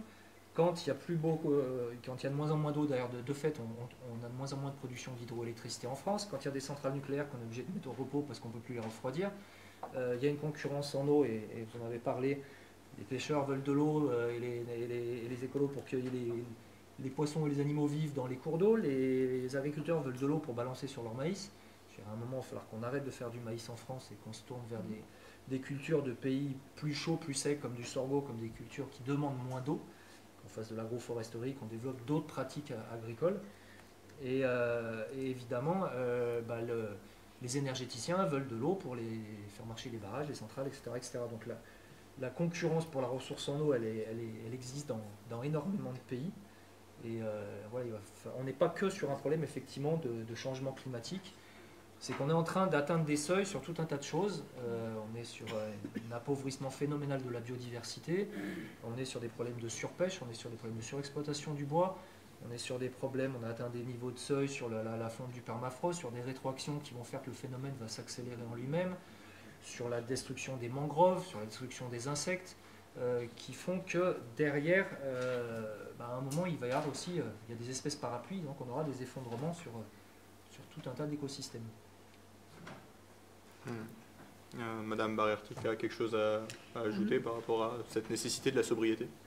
Évidemment, la nécessité de la sobriété. La seule énergie qui ne pollue pas ou qui n'a pas d'impact sur le climat, c'est celle qu'on ne consomme pas. Donc ça, c'est une évidence. Moi, je pense que le citoyen, il peut jouer un rôle encore plus important que ce que vous venez de dire. Moi, j'ai le sentiment qu'il y a une vraie prise de conscience dans la société et que c'est les citoyens qui feront changer quand même beaucoup les choses parce que, quelque part, c'est nous qui consommons derrière.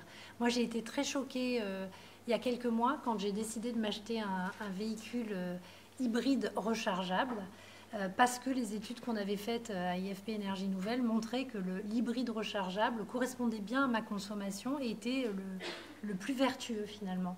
Et quand j'ai regardé les modèles d'hybrides rechargeables fabriqués en France, enfin qui allaient sortir sur le marché et qui étaient fabriqués en France, je n'ai trouvé que des SUV. Donc là, je me dis, il y a quand même un problème. Que ce soit Peugeot, que ce soit Renault, que ce soit Citroën, les 3 modèles qui correspondaient à tous mes critères, finalement, c'était des SUV. Alors avec tout ce qu'on entend sur les SUV, sur la consommation, ça n'avait juste pas de sens, quoi. Donc je pense que c'est nous, les citoyens, qui devons faire en sorte que ce qu'on nous propose évolue, quoi. C'est nous qui achetons, finalement. Ça, c'est vrai pour tout, pour le plastique, pour tout.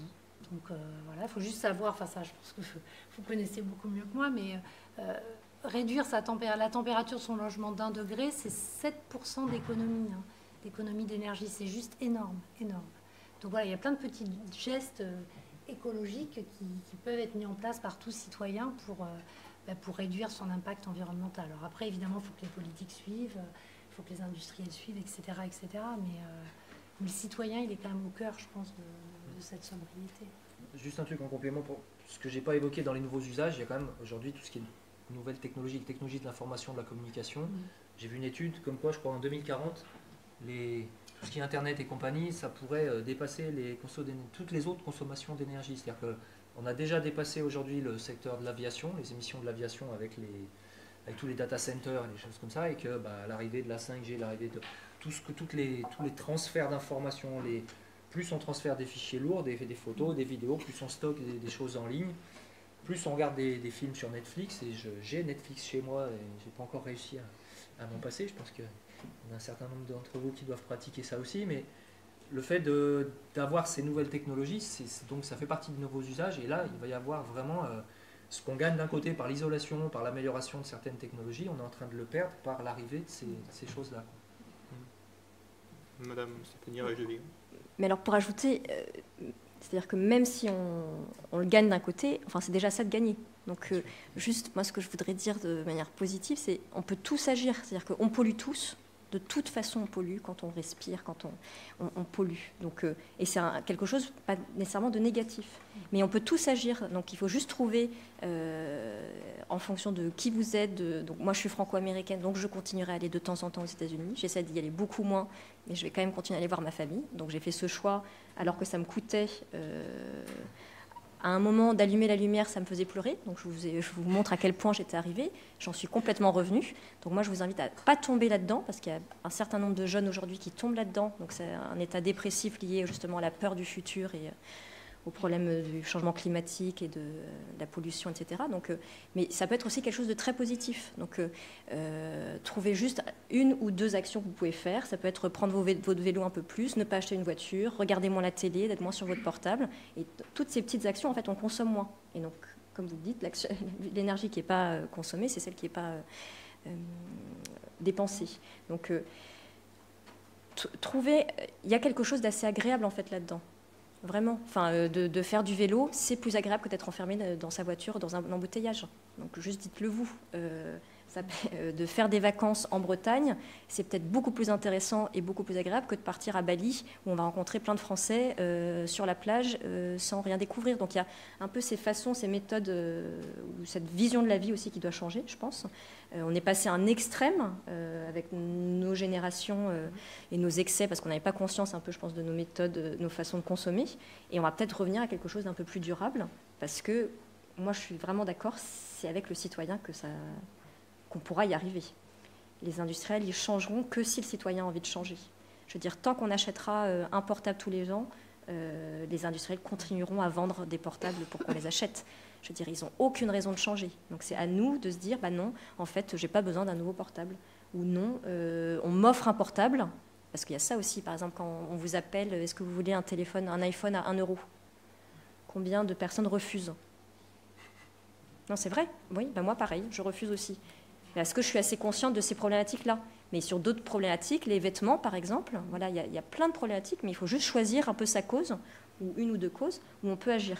Mais c'est vraiment, je pense, réfléchir à chaque action, de se dire, bah oui, c'est vrai que d'acheter 10 au lieu de 2, alors que j'en ai besoin que de 2, bah, en fait, c'est peut-être pas nécessaire. Parce que les 10, ils ont été produits, il faudra les recycler ou ils seront jetés. Enfin voilà, à un moment ou à un autre, il y a toujours des déchets. Quand on parle du recyclage, moi je voudrais aussi revenir là-dessus. La loi, on parle de consigne. Donc ça aurait pu être fantastique, la consigne. Donc moi j'ai vécu en Allemagne, la consigne c'est partout. Donc j'étais à Berlin, vous prenez votre bouteille de lait, c'est une bouteille en verre, vous la ramenez, et il y a une autre bouteille en verre que vous achetez.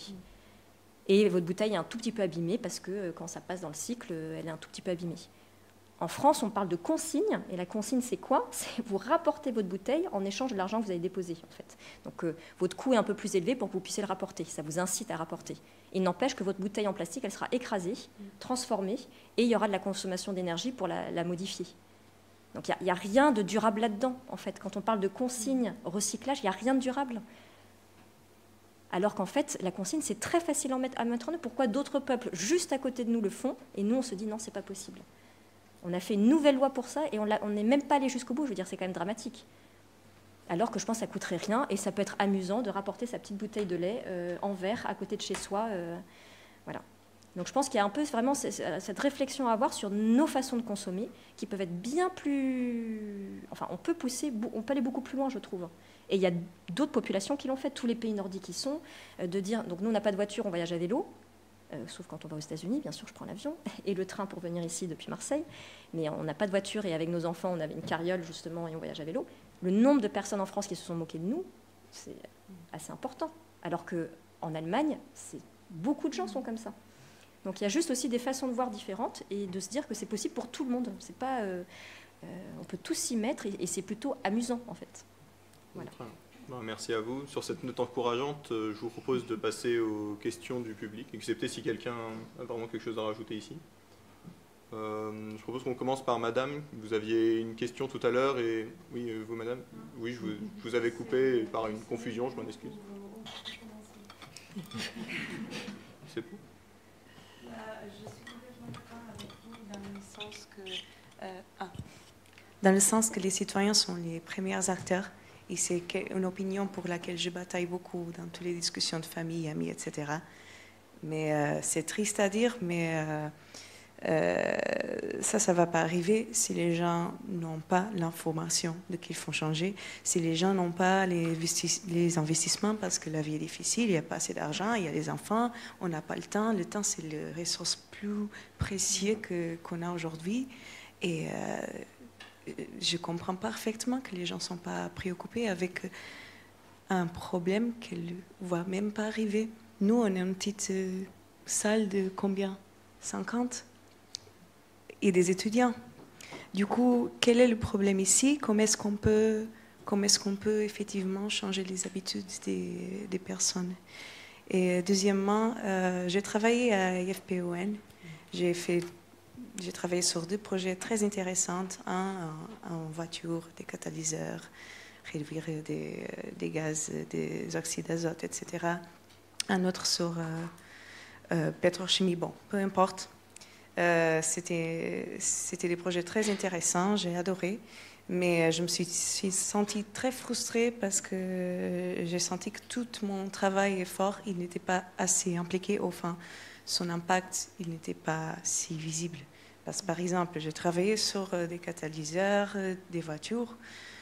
Donc, je vais dire quelque chose qui n'est pas correct, mais imaginez 3 ans de projet à essayer plein de technologies différentes pour réduire 0,0, je ne sais pas combien % d'un certain gaz. Et on arrive, et c'est énorme, c'est super important. Mais pourtant, si tout simplement on met des politiques qui motivent l'utilisation de vélo en ville, là, on a une baisse de je ne sais pas combien de pourcents. Donc, c'est vrai que les technologies doivent augmenter les efficacités, diminuer la pollution, etc. Bla, bla, bla, bla, bla. Il faut, mais je pense qu'il y a ici un décalage énorme entre les entreprises et les incentives politiques. Et du coup, moi, comme citoyenne, je sens ça. Qu'est-ce que je peux faire? Je ne suis pas politicienne non plus, j'ai aucun pouvoir. Ou est-ce que j'ai un pouvoir? Et deuxièmement, cette histoire de stockage de CO2, je n'ai jamais travaillé là-dessus, mais je connais un peu. Et la question, c'est quel est l'investissement pour avoir cette technologie, pour implémenter ce stockage de CO2, il faut acheter la machine, l'absorbant, il faut développer cette technologie, il faut qu'il absorbe le CO2, il faut l'injecter ou faire je ne sais pas quoi au-dessous de l'eau, enfin dans l'espace, je n'ai aucune idée. Tout ça a aussi un coût énergétique, ressources, etc. On tombe again dans les ressources. Enfin, éoliennes, solaires, c'est très joli, mais on a encore les limitations des matériaux. Bon, voilà, c'est un problème tellement complexe que... En fait, il n'y a pas de solution miracle, à part effectivement de moins consommer. Hein, c'est forcément, ça aura vraiment de l'impact. Après, toute technologie qu'on va développer, elle va consommer de l'énergie. Il ne faut pas rêver. Par contre, il faut que le bilan global soit moins impactant. Donc c'est ça qui est regardé. Mais évidemment, quand on parle de capter et de stocker du CO2, c'est des usines derrière. On parle d'une nouvelle industrie.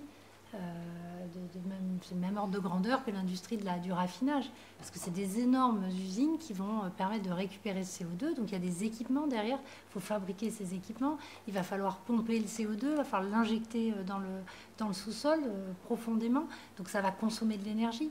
Mais ce qui est visé au final, c'est que le bilan soit favorable. Et c'est pour ça qu'on fait des analyses de cycle de vie qui permettent de regarder au global, est-ce qu'une technologie va améliorer les choses ou pas. Et c'est ça qui est regardé systématiquement. Voilà.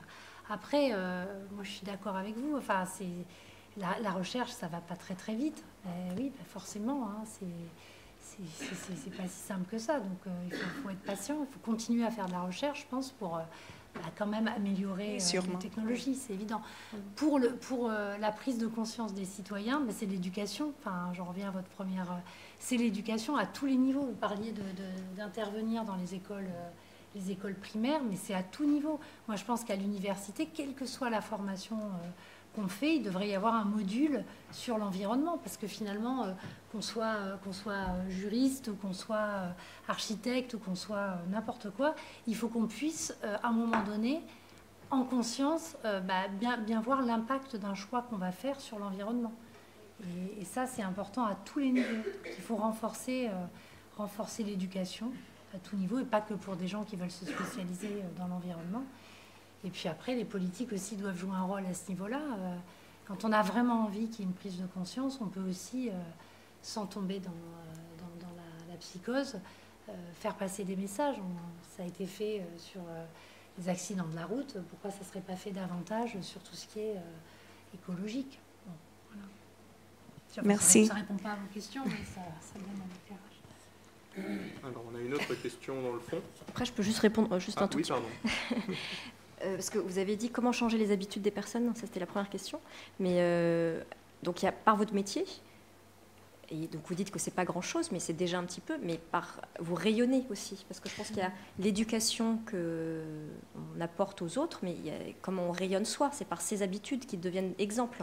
Donc les gens se moquent de nous au début, parce que vous amenez votre sac, et il y a 10 ans les gens se moquaient de vous, parce que vous aviez un sac en toile, maintenant tout le monde le fait. Et je pense que c'est un peu pareil partout, c'est-à-dire que vous êtes un peu à l'avance au début, mais c'est plutôt agréable, et après, en fait, tout le monde le fera. Donc on sera de toute façon obligé d'y passer. C'est-à-dire que je pense qu'il y a une absence aussi de prise de conscience d'une partie de la population, mais on va y passer à tout ça. Je veux dire, vraiment, c'est-à-dire qu'on va devoir réduire nos moyens de déplacement, on ne pourra pas prendre autant l'avion, enfin, il y a un certain nombre de choses qui vont se passer dans les 20 prochaines années, donc on va y arriver. Donc à nous juste de le faire, de commencer en faisant que ce soit agréable. Il y avait ça, et l'autre aspect... Est-ce que j'ai un pouvoir? Oui, donc par le vote, vous avez un pouvoir, je pense, bien évidemment. Après, la question, c'est, moi je reviens un petit peu à ça, c'est est-ce qu'on prend toujours les bonnes décisions? C'est-à-dire que moi, il y a tellement de discours, des personnes les mieux intentionnées qui parfois disent on va investir 100 millions d'euros dans les éoliennes. Est-ce qu'on est sûr que c'est positif?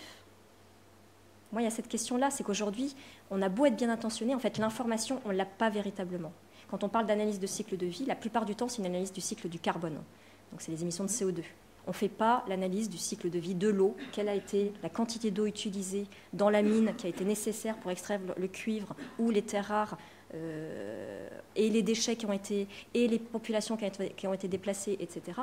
On ne le fait pas parce que c'est impossible. C'est une pensée tellement complexe qu'on ne peut pas avoir ces données-là.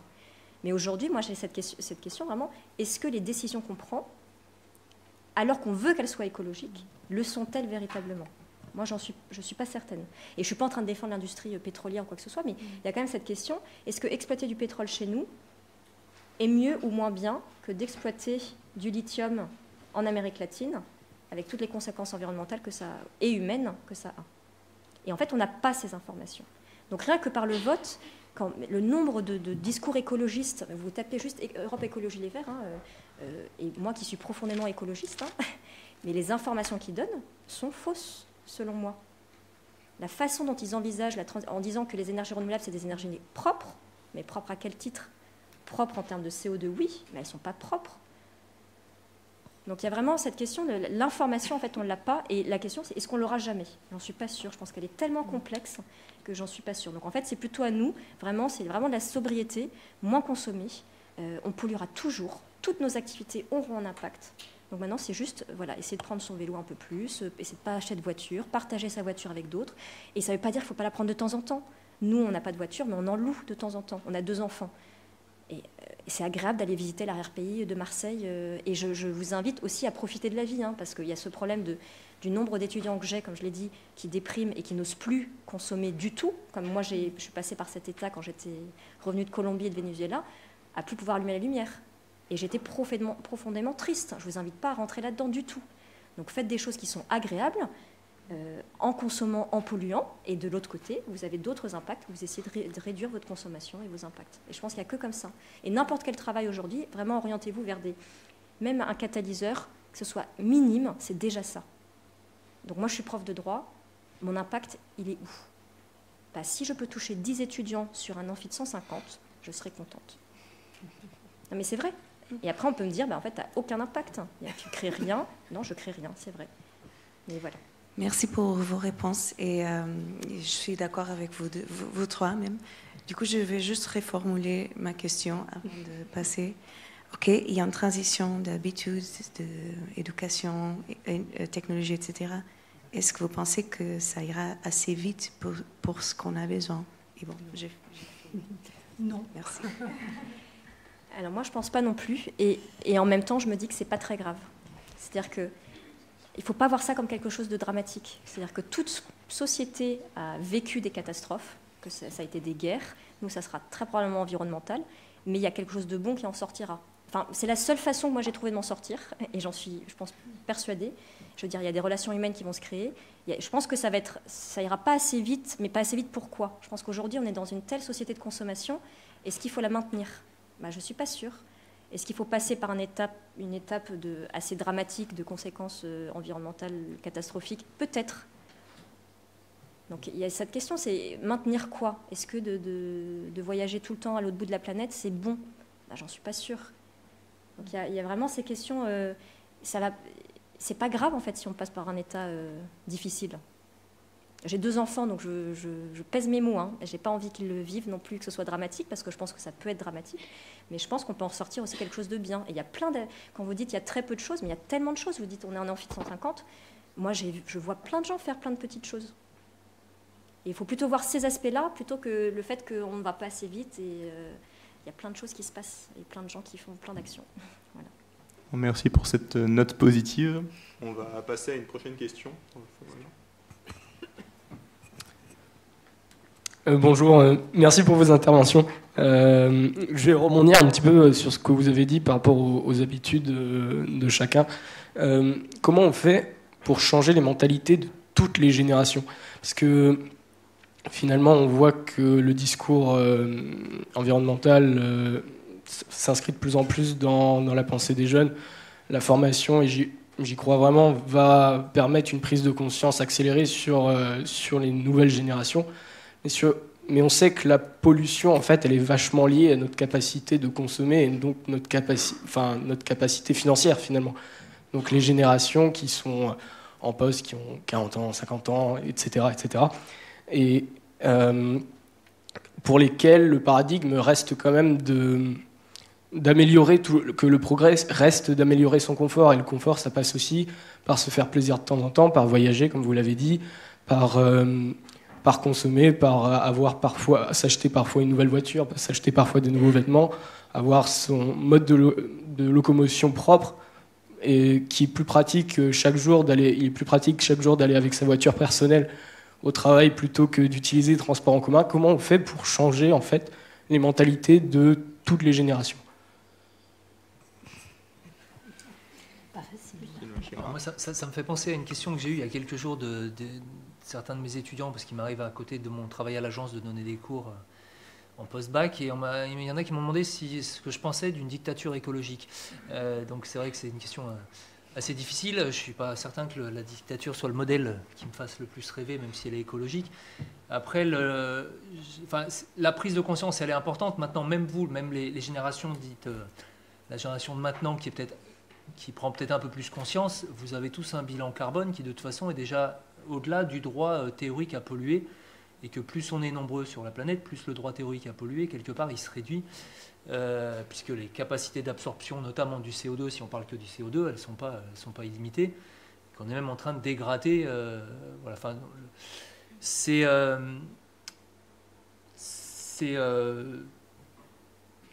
important pour vous, effectivement, d'intégrer ça, d'essayer éventuellement de l'intégrer dans votre vie de tous les jours, dans votre futur emploi, etc. etc. Mais de toute façon, ça suffira pas. Il n'y a pas une méthode miracle pour décider que tout le monde va devenir vertueux. Nous, on a essayé de travailler il y a quelques années avec des sociologues pour aborder la notion de changement de comportement, parce que le changement de comportement, il ne s'impose pas, il ne se déclare pas, et que si à un moment on n'arrive pas à identifier les freins, les moteurs, voir comment les gens fonctionnent, et qu'est-ce qui fait qu'à un moment les gens ils vont percuter. Je sais que nous, ça fait bientôt 10 ans qu'on anime un défi qui s'appelle le défi famille à énergie positive, qui maintenant ça va s'appeler Déclic. Et l'idée, c'est de faire concourir des familles sur la saison de chauffe, donc 1er décembre jusqu'à fin avril. Ils doivent réduire d'au moins 8% leur consommation d'énergie et d'eau par rapport à l'hiver précédent. Et pour comparer des hivers qui ne seraient pas aussi rigoureux l'un que l'autre, on pondère par rapport au degré jour unifié pour nous permettre de lisser, d'arriver à comparer quelque chose, d'avoir des chiffres fiables. L'intérêt de faire ça en équipe, c'est qu'ils ne sont pas chacun dans son coin à faire ça, mais qu'ils font ça, c'est le résultat aggloméré d'une dizaine de familles. Et que du coup, on crée une dynamique, on forme des capitaines, on leur donne un guide des 100 éco-gestes pour qu'ils aient de la matière, ils doivent se réunir entre eux. Et donc, il y a un côté, moi je crois beaucoup aussi à l'aspect convivial, c'est-à-dire rendre la transition désirable. Bon, pour parler poliment, moi j'essaye souvent de montrer que l'énergie, c'est pas juste chiant, que c'est pas juste du kilowattheure, du lambda, de la résistance thermique, des épaisseurs de vitrage et compagnie, ou des épaisseurs de produits isolants, mais qu'il y a aussi des notions de confort, qu'il y a aussi des notions... Enfin voilà, pour faire bouger les choses dans une copropriété, quand on veut faire voter des travaux, on leur dit que ça va leur permettre aussi d'améliorer leur confort, ça va leur permettre de valoriser leur patrimoine si un jour ils veulent le revendre, etc. etc. C'est arriver à trouver qu'est-ce qui va faire réagir les gens. Et moi j'ai vu des familles dans le défi, dans l'équipe qui avait gagné, l'équipe avait dû faire 25% d'économie d'énergie. Donc, évidemment, moins on est vertueux au début, plus c'est facile de faire des gros pourcentages d'économie d'énergie. Il y avait une dame, elle avait fait, avec sa famille, elle avait fait 40%, ce qui est énorme. Et en fait, je ne sais pas ce qui a fait qu'un jour, elle s'est mise à percuter. Donc, c'était une dame qui habitait dans un quartier plutôt dit défavorisé. Et on l'a fait intervenir plusieurs fois parce qu'en fait, elle vendait le défi quasiment mieux que nous. C'est qu'elle disait, mais moi, mon mari, c'est fini qu'il se balade en t-shirt en plein hiver avec le chauffage à 26 degrés. Maintenant, il met des pulls, des machins. Et il y a un moment, il y a quelque chose qui l'a fait percuter. Et donc, il faut arriver aussi à comprendre qu'est-ce qui va faire que les gens vont trouver ça désirable. Et puis, par rapport aussi à ce que la dame disait tout à l'heure, mais il y a des actions qui peuvent quand même donner envie. Nous, on a mis en place aussi un défi, un concours de cuisine. En fait, l'idée, c'était, à un moment, j'ai dit aux collègues, bon, autant la télé-réalité peut avoir des côtés totalement insupportables par moment, autant parfois on peut récupérer des concepts de télé-réalité et de les arranger à notre sauce. Et on a fait des concours de cuisine où on allait recruter dans les centres sociaux des équipes de 5 personnes qui étaient coachées par un chef cuistot. Et on a fait ça 2 ou 3 ans au lycée Hélène Boucher à Vénissieux, où on avait un jury de professionnels et un jury populaire. Et là, il y avait 200 personnes qui venaient goûter les repas et qui venaient évaluer. Donc on avait différents critères. Et le but du jeu, c'était de montrer qu'on pouvait manger très bien avec un impact carbone des plats qui était très très bas. Donc voilà, c'est arriver à trouver des formats aussi qui donnent envie. Moi, des conférences descendantes sur l'isolation et machin et trucs comme ça, j'en fais quasiment plus. À la place de ça, je fais des quiz avec des télécommandes où j'appelle ça, j'en fais un jeudi en entreprise. Les gens ils votent à 20 questions au moyen de télécommande. Ils peuvent être à plusieurs par télécommande. Et en fait, j'utilise le jeu comme prétexte pour faire passer de l'information. Le but du jeu, c'est pas que tout le monde est juste à la fin. Le but du jeu, c'est qu'ils en sachent plus quand ils sont sortis que quand ils sont rentrés. Et puis dedans, j'intègre des trucs fun. J'ai des extraits de Groland, des parodies sur l'écologie. Les gens, ils ressortent, ils ont tous la banane. Et ça permet de créer une dynamique. On a fait des balades thermographiques où on se pointait dans des quartiers avec une caméra infrarouge. On thermographiait des maisons et on faisait une conférence de restitution une semaine après. Et là, c'était plus des généralités sur l'isolation, c'était les ponts thermiques de la maison de monsieur machin, c'était la fuite au niveau du garage de madame machin. Et les gens, pour certains, dans les semaines suivantes, passaient à l'acte et réglaient le problème. Donc voilà, il y a des formats aussi, il faut arriver à trouver aussi des gens qui donnent envie. Et la formation que j'ai co-animée ce matin avec Anciela, eux, c'est vraiment leur credo, c'est de montrer que la transition, elle peut aussi être fun, on peut se faire des amis, on peut se faire des réseaux, on peut arriver aussi à être sur quelque chose qui n'est pas juste se serrer la ceinture, mais qui peut être aussi passer aussi des bons moments et de façon conviviale. Merci beaucoup Alain Chira. Pardon. Sylvain Chira, excusez-moi.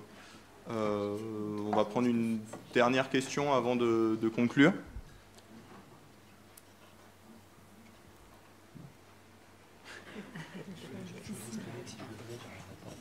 Merci, bonsoir. Oui, je me pose une question. L'association Negawatt a émis un scénario qui explique qu'en 2050, on peut, avec la transition énergétique et une baisse de la consommation électrique, arriver à quelque chose de tout à fait viable. Mais ce système va s'accompagner d'une décroissance. Vous en avez parlé plusieurs fois là, dans la soirée. Je pense qu'on a un blocage dans la décroissance, c'est qu'on a nos systèmes économiques qui sont basés sur la croissance et que sans être plus inventif que ça au niveau économique, on ne peut, je pense que les solutions que vous proposez sont envisageables intellectuellement, mais pas pratiquement, parce que on doit avoir un système économique qui tolère la décroissance. Sinon, c'est les guerres assurées, je pense qu'on va avoir des conflits qui vont naître un peu partout. Voilà. Si je peux réagir, de toute façon, les conflits, on va les avoir. Et on va les avoir avec les migrations climatiques. C'est-à-dire qu'aujourd'hui, vous avez des gens partout qui se déplacent parce qu'il n'y a plus d'eau, parce que le niveau de la mer monte, parce que les terres sont salées, qu'on ne peut plus cultiver, etc., etc. Donc de toute façon, les migrations climatiques vont exploser. Et on va voir parallèlement à ça, et on commence à voir ça, on a aussi une augmentation des gens au pouvoir des partis populistes. Donc et puis voilà, les gens qui vous proposent de construire des murs, de mettre des barbelés, etc., etc. Donc de toute façon, on va aller vers plus de conflits à un moment ou à un autre, parce que les gens qui veulent se déplacer, on ne les attend pas les bras ouverts, que ce soit dans d'autres pays ou à l'intérieur même de leur pays, parce que vous avez des très grands pays où les gens vont devoir se déplacer, en Inde, au Bangladesh ou ailleurs, et qui ne sont pas forcément déjà bien attendus par leurs propres compatriotes. On a vu quand les habitants des Tuvalu ont demandé l'asile à d'autres pays, voir s'ils pouvaient être hébergés, ils sont quelques milliers, mais on leur a dit non. Donc là, les solutions, c'est plutôt aller faire monter le niveau des îles principales de façon artificielle, et puis d'abandonner, on va dire, les autres. Et puis voilà, il y a eu les Tuvalu, puis après ça va être les Kiribati, et puis etc., etc., etc. Et sur des pays, en Afrique, vous allez au Sénégal, vous allez à Abidjan, vous allez dans un certain nombre d'endroits, on voit que les lagunes commencent à être de plus en plus attaquées, que voilà, le niveau de l'eau salée remonte, ça génère un certain nombre de problèmes qui viennent s'ajouter aux pays qui sont déjà les plus pauvres.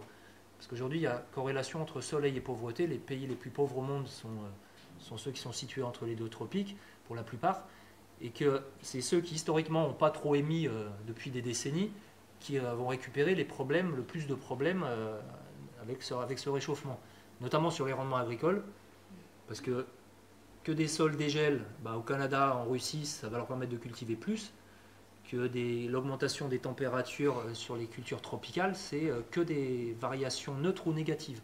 Donc on n'aura pas de positif, donc ça va encore rajouter et donc encore augmenter les migrations. Donc après Negawatt, c'est un des 15 scénarios de transition énergétique qui avait été mis sur la table lors du DNTE, et il y en avait dans le débat national sur la transition énergétique une quinzaine de scénarios, plus ou moins ambitieux. Negawatt, c'est clairement un des plus ambitieux. Ils ont popularisé la démarche sobriété, efficacité, énergie renouvelable, mais en fait, c'est qu'on se revendique ou pas de Negawatt, c'est quelque part juste du bon sens.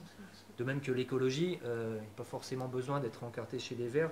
Enfin, écologie, ça vient du grec, oikos, la maison, protéger sa maison, c'est juste du bon sens, quelque part. Après, il est clair que la transition énergétique va impacter des métiers, des emplois, du PIB, et qu'on ne peut pas continuer à avoir comme seul indicateur que le PIB. Parce qu'avoir une croissance infinie dans un monde fini, c'est juste impossible. Donc de toute façon, il va falloir Negawatt l'a montré qu'il y aurait un solde brut positif en termes de création d'emplois, que la transition énergétique pouvait être créatrice d'emplois, que ça soit dans l'isolation, les énergies renouvelables, etc., etc. Et oui, on aura des emplois, enfin des métiers qui vont se réduire dans les énergies fossiles, dans les transports camions, dans des choses comme ça, dans la pêche, etc. Il va bien falloir que les emplois disparaissent, mais il y en aura sûrement plus dans d'autres filières. Là où par contre, je connais bien le scénario Negawatt, là où le côté un peu positif des emplois non délocalisables, si vous pointez aujourd'hui sur les chantiers, vous allez voir si les emplois ne sont pas délocalisés. Il n'y a pratiquement pas un mec qui parle français sur les chantiers, c'est bien que malheureusement, avec les entreprises, comme on appelle ça, les travailleurs détachés, vous avez des entreprises qui arrivent à contourner le système. Et pour ceux qui ont vu il y a quelques jours dans Envoyé spécial le reportage sur l'isolation à 1 euro et les arnaques de l'isolation à 1 euro, et sur tel chantier c'était je sais pas quoi, c'était des gens d'Europe de l'Est, sur un autre c'était un autre pays. Donc il va falloir aussi faire en sorte qu'on arrête cette espèce de dumping social où c'est toujours les moins-disants en matière de droit du travail, de salaire, etc. qui arrivent à remporter des marchés, parce que ça c'est pas acceptable. Qu'effectivement, si on veut augmenter les emplois liés à la transition énergétique en France, il faut faire en sorte que les entreprises françaises ne soient pas concurrencées par des entreprises moins-disantes, comme c'est déjà le cas dans les transports et dans tout un tas d'autres rapides. Le raisonnement global pour la transition écologique au sens large, c'est arriver de nouveau à reproduire et consommer local. C'est valable pour l'énergie, c'est valable pour l'alimentation, c'est valable pour l'habillement, c'est valable pour les biens de consommation courante. C'est qu'à un moment, il va falloir qu'on arrive à relocaliser de l'emploi en France et arrêter de laisser partir nos emplois vers les pays à faible coût de main-d'œuvre. Merci. J'ai été un peu pessimiste tout à l'heure. Je pense qu'on peut prendre une autre question. Une question derrière. Bonsoir.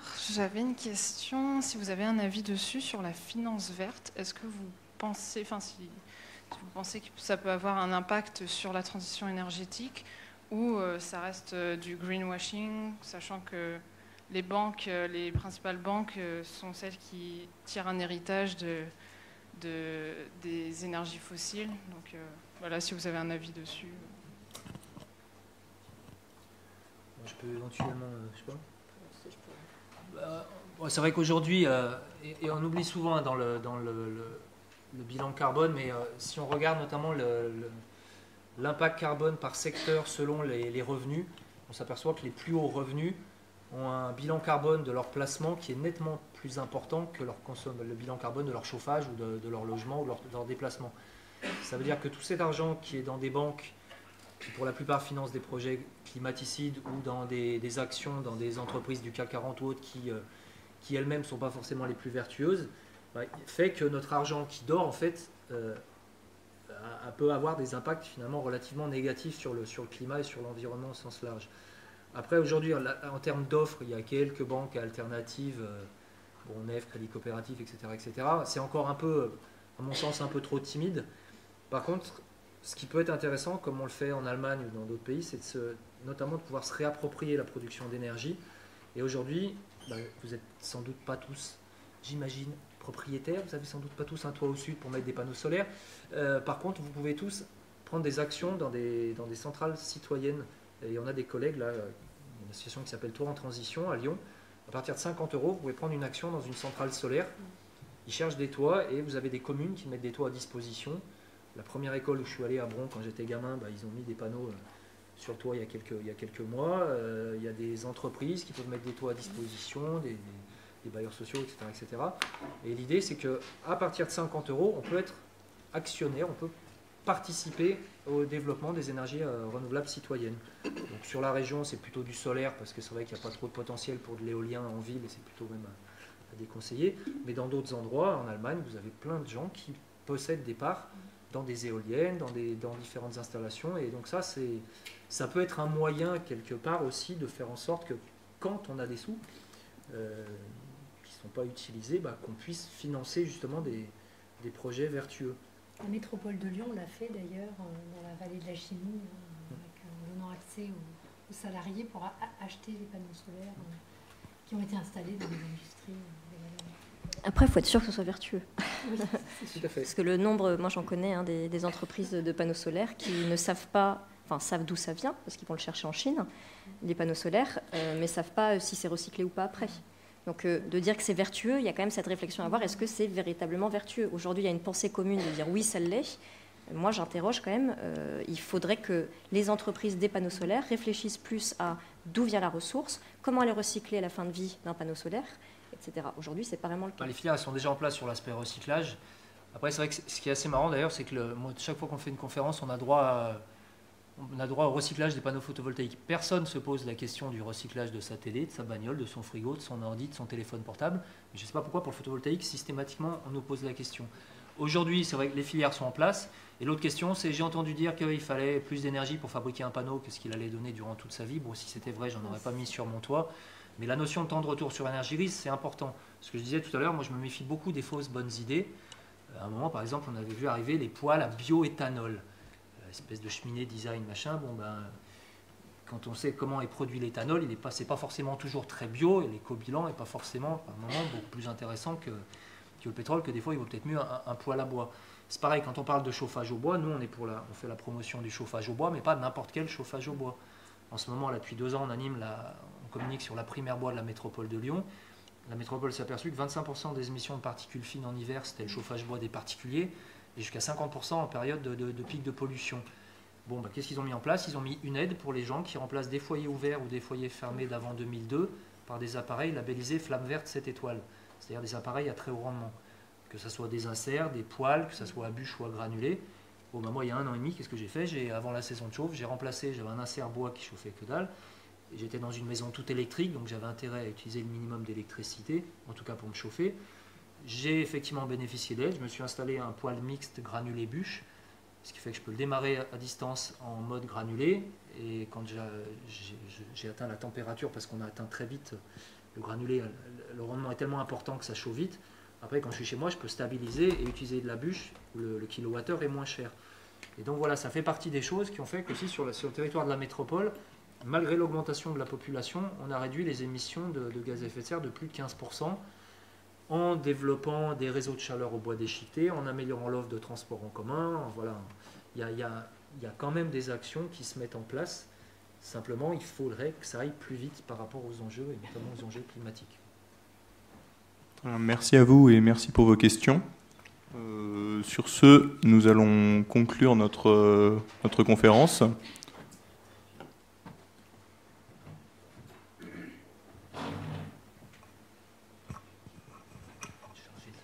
Comme ça. Donc, nous avons pu voir les enjeux de la transition énergétique. Ils sont effectivement très nombreux. L'énergie est aujourd'hui interconnectée avec tous les domaines et tous les enjeux environnementaux.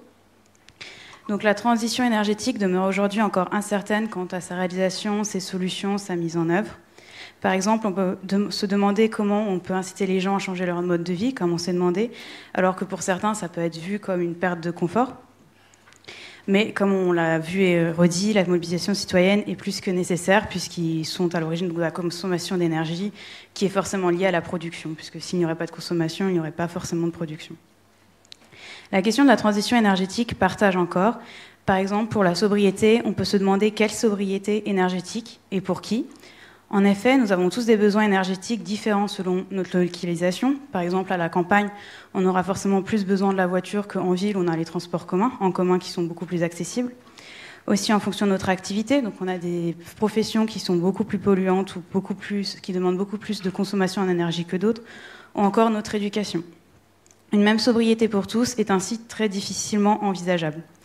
Cependant, la résilience de la société vers un optimal énergétique est nécessaire et indispensable, donc qui se traduit donc par une réduction de la consommation et donc de la production d'énergie.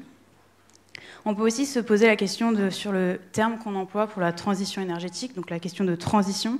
Est-ce qu'on arrivera vraiment à une transition totale, c'est-à-dire à une substitution de toutes les énergies polluantes par des énergies renouvelables qui n'ont pas donc un analyse de cycle de vie qui soit qui polluent moins que déjà celles qu'on utilise aujourd'hui, ou est-ce qu'on doit plutôt parler d'addition de nouvelles énergies, c'est-à-dire de continuer à utiliser les énergies qu'on utilise aujourd'hui avec des énergies renouvelables qui vont prendre une place de plus en plus importante, mais on n'arrivera peut-être pas à supprimer toutes les sources d'énergie qui sont aujourd'hui contraignantes pour l'environnement. Nous remercions donc chaleureusement nos 3 intervenants qui nous ont fait le plaisir de participer à ce débat ce soir. Nous remercions aussi le public d'être venu y participer. Donc nous concluons ce soir le cycle de conférences organisé par le Master de RISE, donc Gouvernance des risques environnementaux. Nous tenions à remercier tous nos professeurs qui ont encadré ces débats, Madame Michalet, Monsieur Polomé, Monsieur Salizoni, Monsieur Bailly et Monsieur Abdelmaki, donc qui a aussi encadré ce débat, ainsi que Monsieur Duvetter qui nous ont offert l'opportunité de réaliser ces débats. Merci beaucoup, je vous souhaite une bonne fin de soirée.